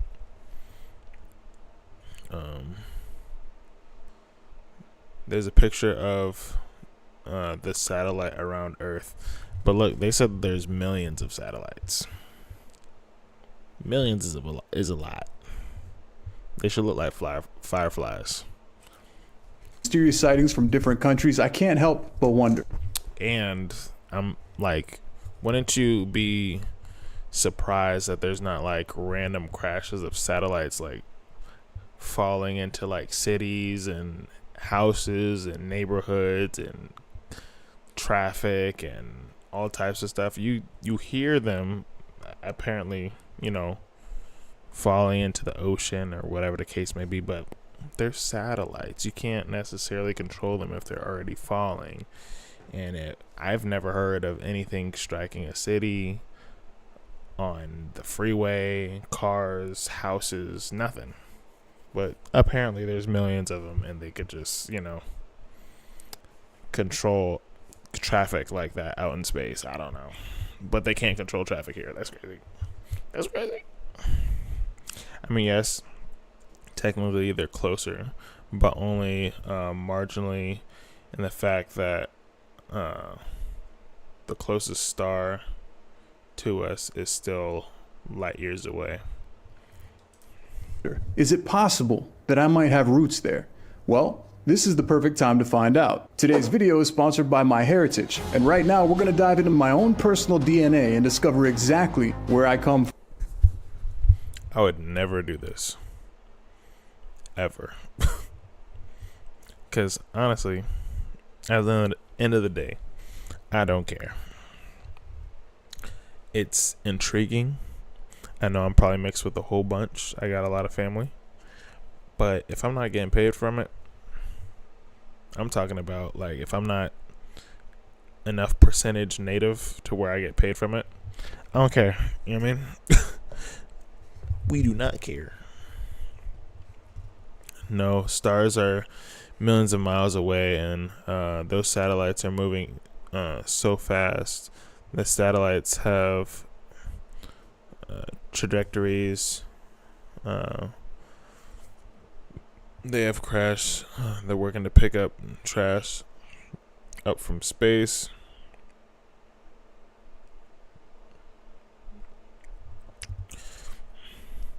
Too much brain power being used for the amount of plum wine I'm drinking. Hey, the brain could be put the brain in cruise control. That's why they call these conspiracies and sometimes science. With the MyHeritage DNA testing kit, it's just a quick swab. It takes only 2 minutes, and boom, we're off to discover my origin.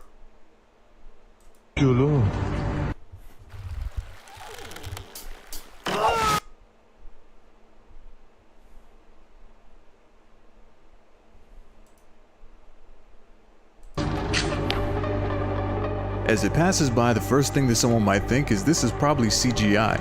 However, if only one person uploaded the video, I might believe that. But this guy wasn't the only person that captured the event. Here's another clip from another person the same night who captured the object passing by in the night sky.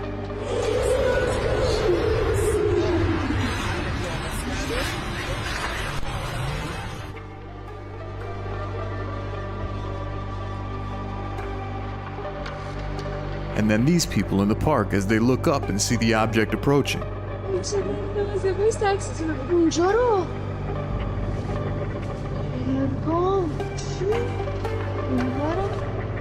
From so many different witnesses and different videos being uploaded, there must have been something in the sky that night that everyone captured.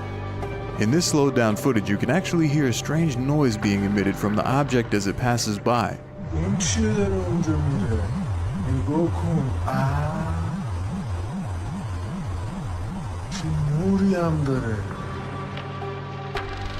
So what do you think? I couldn't hear no noise coming out of that thing.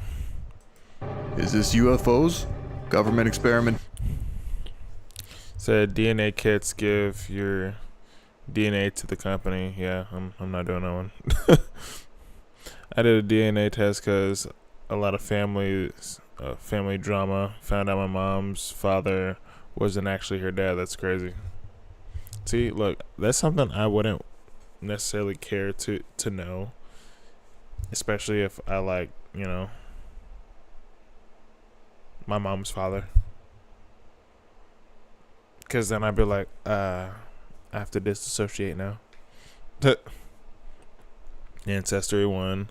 I was interested in my family history. Hey, no flag to it. I just don't know them people. You feel me? Or maybe someone just has a fancy drone they're testing out in Tehran, Iran. In Oklahoma, a man set up a security camera in his barn as a few of his cows recently went missing. One night, as he was outside working on his truck, he heard a loud crash, and as he approached the barn, he saw this. One of his missing cows was back inside the barn, with wood scattered everywhere and a large hole in the roof of the barn. The aliens came to taint our cows.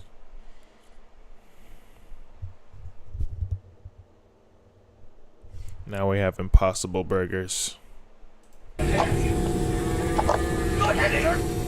When he reviewed the footage, he saw something extremely strange. Oh, you have your headset in? Okay, well, you got to enjoy the weird sound of the UFO. Her parents died when I was in high school. Oh, damn. And this was like 8 years ago. Okay, well, that has a lot more time to, you know, subside.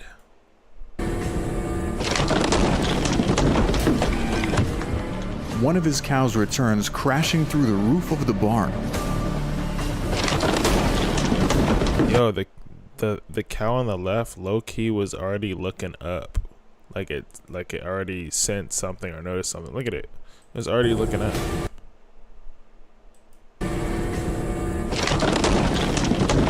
That's crazy. One of his cows returns crashing through the roof of the barn. That cow was already looking up. Like, he's just like, what is up there?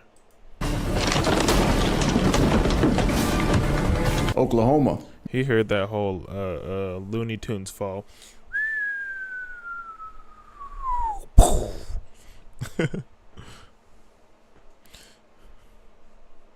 Impossible flying burgers. They gave the DNA to the police, etc. How they do. Yeah, I mean, I'm no criminal, but I ain't just gonna give up the seed. Where the cows always come home. Sometimes through the roof, but they always come home. This video led to many speculations online. Some people claimed cows are known for standing on rooftops, and it probably broke through the wood while it was walking on the roof. Bro, the way the cow falls through doesn't look like anything caved in. You don't see any like bowing of the rooftop. You don't see any bending of anything. It's crashing through. That's completely different from a cow. How is it? Who said that? Cows are known for standing on rooftops, bro. That's what goats do. Others claim the way it fell through the roof looked like it was dropped from high up in the air, pointing towards UFO abductions.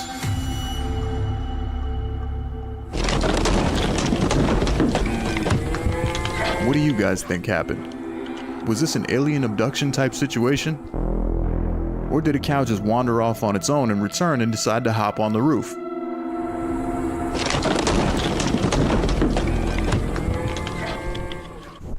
I'm more surprised that this cow is still freaking moving the way it got thrown through the rooftop. That poor cow. Listen, make a few burgers out of them real quick for me. Weird thing like that used to happen on the surrounding farms back home. A farmer found his cow on the roof of his house. A few disappeared. You learn not to question things.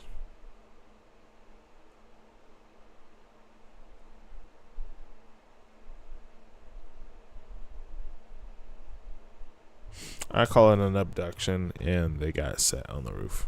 I'm gonna go with that one. Landing is the problem. Yeah, I don't think they're getting the coordinates. No, cows do walk on them as well, if they could get to them. But you're right, I don't see any bowing. Yeah,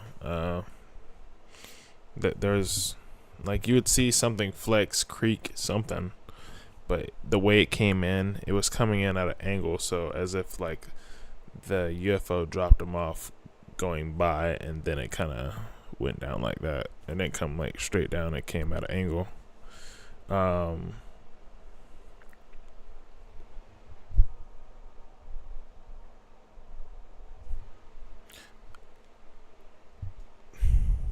I don't think anything is, I don't know how people set up their barns or whatever, but if they got a whole walkway for a cow to freaking get on top of their roof,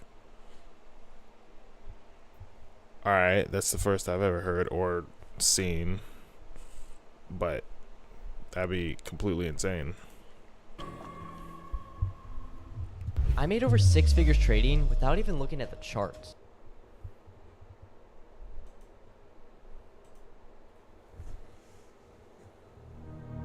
July 2024 in Brazil, a man captures a strange object floating in the sky during the middle of the day.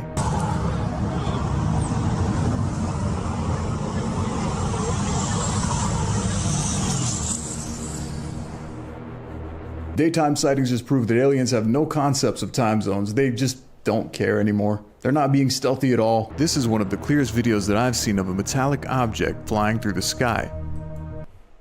The cow finally jumped over the moon. Well, I guess so, because clearly. The cool thing about this is that he zooms out and he shows the street, and then he zooms back up to the sky so you can actually see where he's standing at and the size of the object compared to where he is.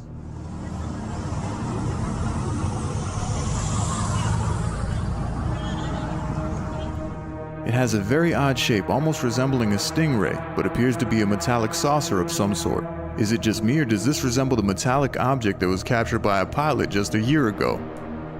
The strange thing is, later that day, the same object was captured in Miami, Florida, as a man sitting on his balcony noticed something strange in the sky and began to film. That's when I came in. That's when I flew into Florida. Not Miami specifically, but that's when I flew into Florida, was July. The only reason why I didn't see it is because I didn't have a window seat. That's it. Okay. You don't have to say sorry. No apologies. Gotta do what you gotta do. Bedtime is very near for me too as well. After this video, I'm gonna go get me a snack. After the video. After the stream. And I'm heading to bed. Sleep time is on the way. I'm right behind you. You lead, I follow. Yo, can somebody explain to me what the hell is that? What is that, yo? That thing is not moving. That looks like a flying saucer. And that's not the only time either. A few days after that, someone in an airplane captured this.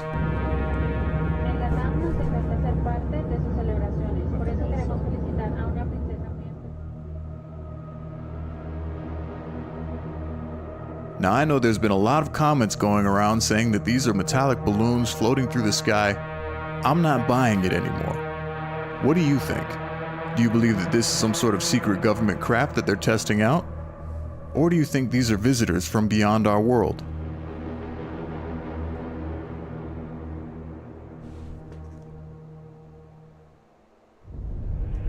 In Russia, 2 teenage boys are filming a thunderstorm and they see something strange in the distance. Это определенно Брат, это так. Это выглядит дико. Так выглядит. When Russian teenagers say wild, you know it's serious shit. What appears to be a burning fire rippling through the clouds from right to left can be seen in the distance. It's safe to say this isn't lightning looking at the video, so what do you think this could be lighting up the sky as if something were burning through the clouds? The boys who filmed the footage were confused as to what they just saw. I don't think I remember seeing Lost in Space. Брат, это чертовски безумно. If this was a flare, it would have stayed burning for a while. If it were an aircraft of some sort Actually, I think I exploding, you would remember see what the pieces falling. So Lost what do in you Space think was could with create such an Sandra effect like Bullock, this right? in the sky? Because if it's a space movie that I think you're talking about, that joint put me to sleep. That thing In was June so boring. 2024, off the coast of Mexico, a group of men aboard a ship witnessed something extremely strange. Pô, tá aí. Olha lá, cara, aquela luz. Olha lá. Que é aquilo, cara? A bright light illuminating from underneath the ocean in the middle of the sea. As they watch the object, trying not to get too close, they try to figure out what it could be. Ah, o sol morreu, foi pra lá, não foi pra cá, não.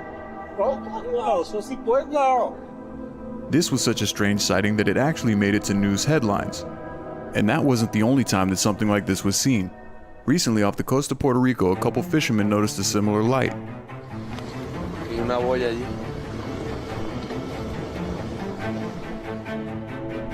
That's crazy. Some comments speculated that's probably just divers underneath the sea with flashlights, No. while others speculate these are USOs, which stands for Unidentified Submerged Objects. Y alumbra de momento, ¿verdad? See, at that point, I wish I Could it would be have a possible that drone UFOs to are like actually throw into hiding the water underneath to the go ocean check right out whatever beneath it our is. surface? Or do you think that there's a logical explanation behind this? Maybe a dive team or a submarine of some sort? Many theories continue to circulate online, but no one has yet come Oh, it was to a a TV definitive show way conclusion back in as your to time? what this was. So what Danger, do you think? Danger, Will Robinson. Oh, Robinson, Danger.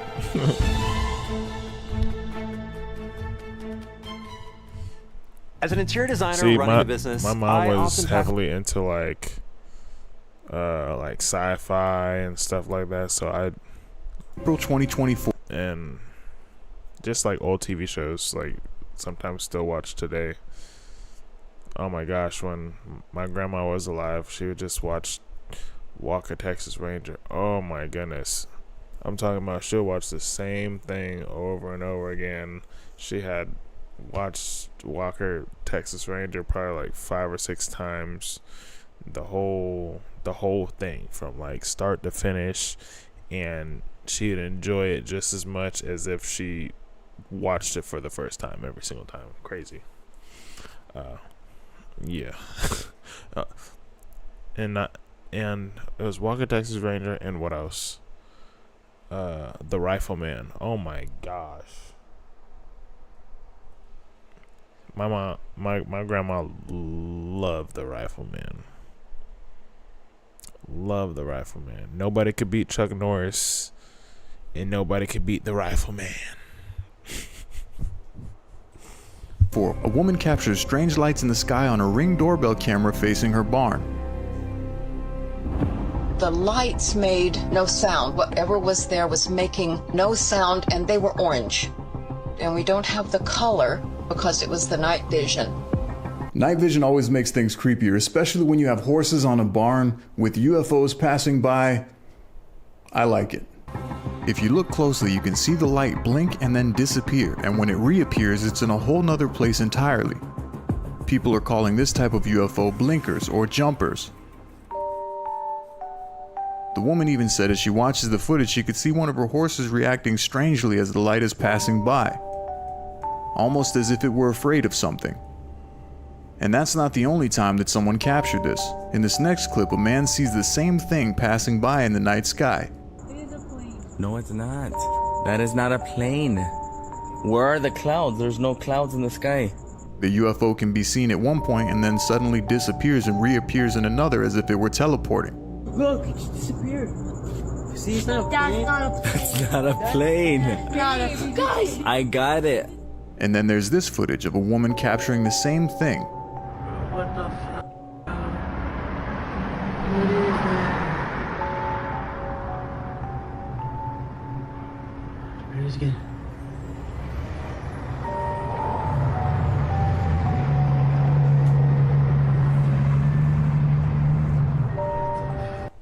See, that's why I said that these are more so government experiments. So what kind of object do you know that travels like this, that just disappears in one point? Because, look, majority of the time, they happen out in like the boonies. But I mean, even more recently, they've been out in like big cities.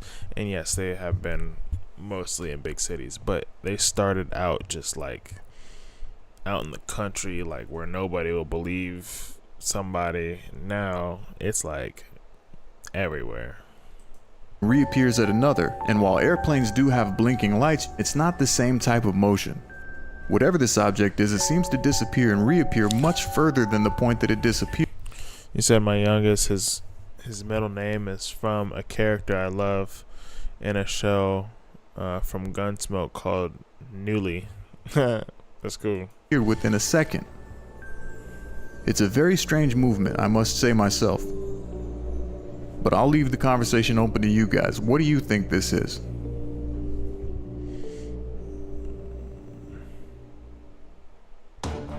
In July 2024, a man in New York witnesses 3 glowing orbs passing by above his head. Take a look.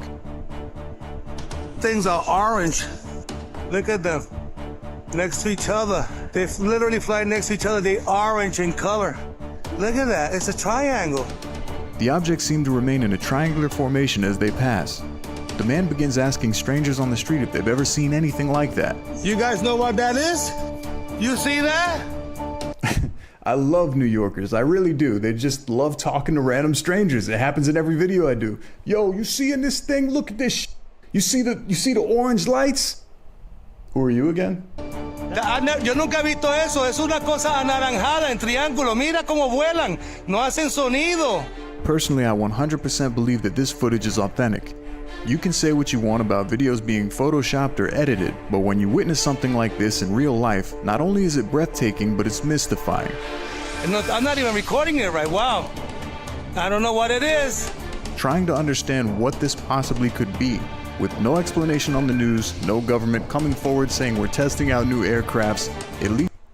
Said the B-2 bomber was thought to be a UFO until the government finally disclosed the plane. Yeah, they're so far progressed past the B-2 bomber. Leaves it up to our imaginations and speculation to try and figure out what the hell we're seeing. Look at that. Let me keep recording it. Let me see if I can get it up closer. So do you think what this man captured was one large triangular ship with 3 red glowing lights? The guy saw or do you believe it was 3 smaller crafts passing by? They're just orange lights just right next to each other. I've never seen that. Look. June 2024 in Malaysia, a man sees strange lights lighting up the clouds in the night sky in the distance. He begins to film and he captures this. This footage made it to the news as many people witnessed it and didn't have an explanation as to what it could be. Even the news was like, well, we got nothing. Sorry. Strange lights in the sky.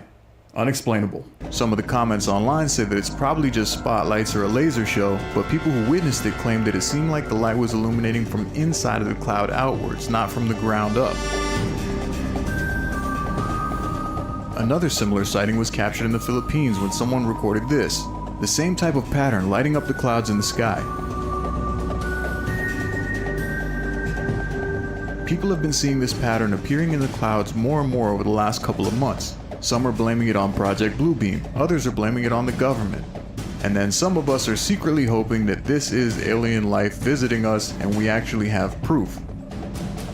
But nonetheless, they say video is worth 1,000 words, and we're watching. The best nutrients the for new their jets, best life. Science the new did aircrafts and everything, unmatched. Yeah.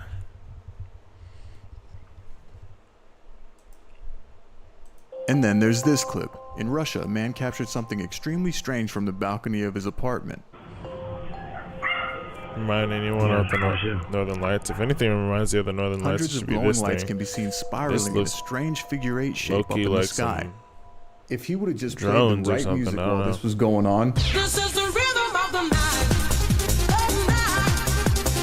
he would have had a really good balcony party going on, you know what I'm saying? He pans the camera to the right and then back to the lights again to show that he's actually recording what he's seeing. People have captured similar footage to this in China recently.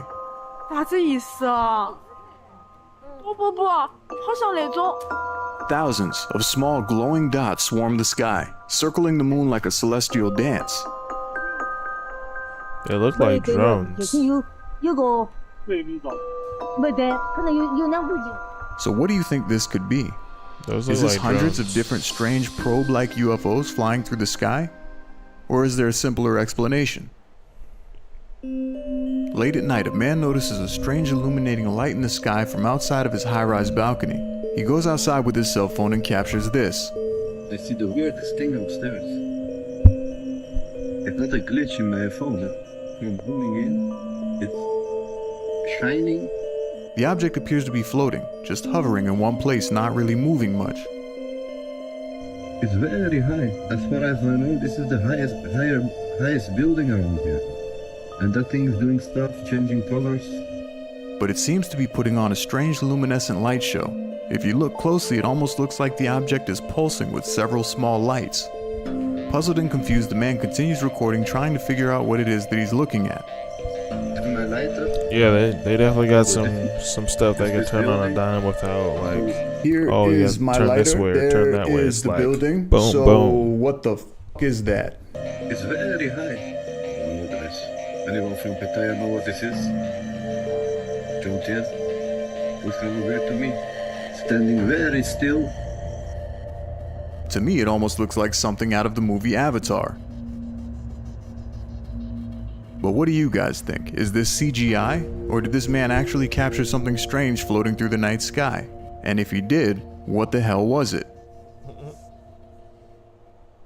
And now it's time for my favorite part of the video, where I break down my top 3 of this video and tell you a little bit more in detail what I like about it and things that I noticed. So the first one on the list would definitely be the green ship. At first when I saw this clip, I thought for sure that's just like CGI, post effect, someone added that in there. But then as I continued searching it, I saw all sorts of comments of people saying multiple people uploaded this, multiple people saw it, and I think that's when it really landed for me that this was actually real. Like, this was actually cited. A bunch of people saw this, recorded footage of it, and uploaded it. Now, what it is, don't know. But it's super clear, and honestly, it seems like one of the clearest UFO sightings that I've seen in a very long time. And people complain that every UFO sighting is on a old 720 camera or whatever, and then multiple people upload like HD 4K video footage of this thing flying through the sky. And it's too clear to be real. You know what I mean? Like, it's gotta be fake. Can't be real. Super clear. Aliens don't look that clear on camera. Everybody knows. I think it's awesome. And the fact that multiple people caught it just kind of validates and confirms there was something in the sky in Iran. My second favorite, even though it was short but sweet, would probably be the Project Bluebeam sighting. This guy came outside and saw this intense light shining from like across the street above in the clouds. And obviously you can tell it's not an airplane. This is not the sun coming through the clouds. There's something gigantic moving behind these clouds, and it's so bright. It's illuminating so much light. And I think my favorite part about this video is that the guy's first thought was, this has got to be Project Bluebeam. The fact that he knows what Project Bluebeam is over there and he just stepped outside, the guy sounds like he's 50 and he's like, it's Project Bluebeam, I know it, I see it, they're coming, it's too late. I don't really know how to explain that video. I think I'd have to probably agree with him. Maybe it is Project Bluebeam. What do you guys think? And then my third and final favorite from this video is definitely the cow. I know a lot of people are just gonna say, well, the cow just fell through the roof in the barn, that's all it was. Maybe it is, but the way that this thing crashed through the barn, through the roof like that, it literally looks like it was dropped from like 100 feet up. It just rips through the ceiling.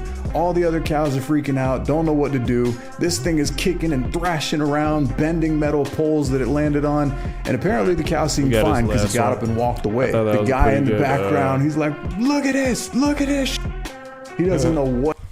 I think that was a pretty good intro to some other conspiracy type dealios.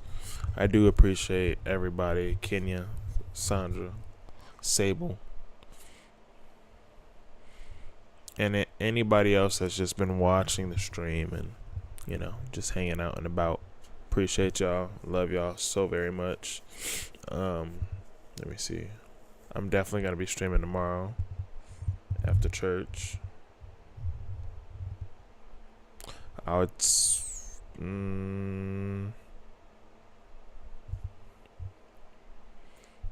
I would say afternoon time. That's when I'd probably be, you know,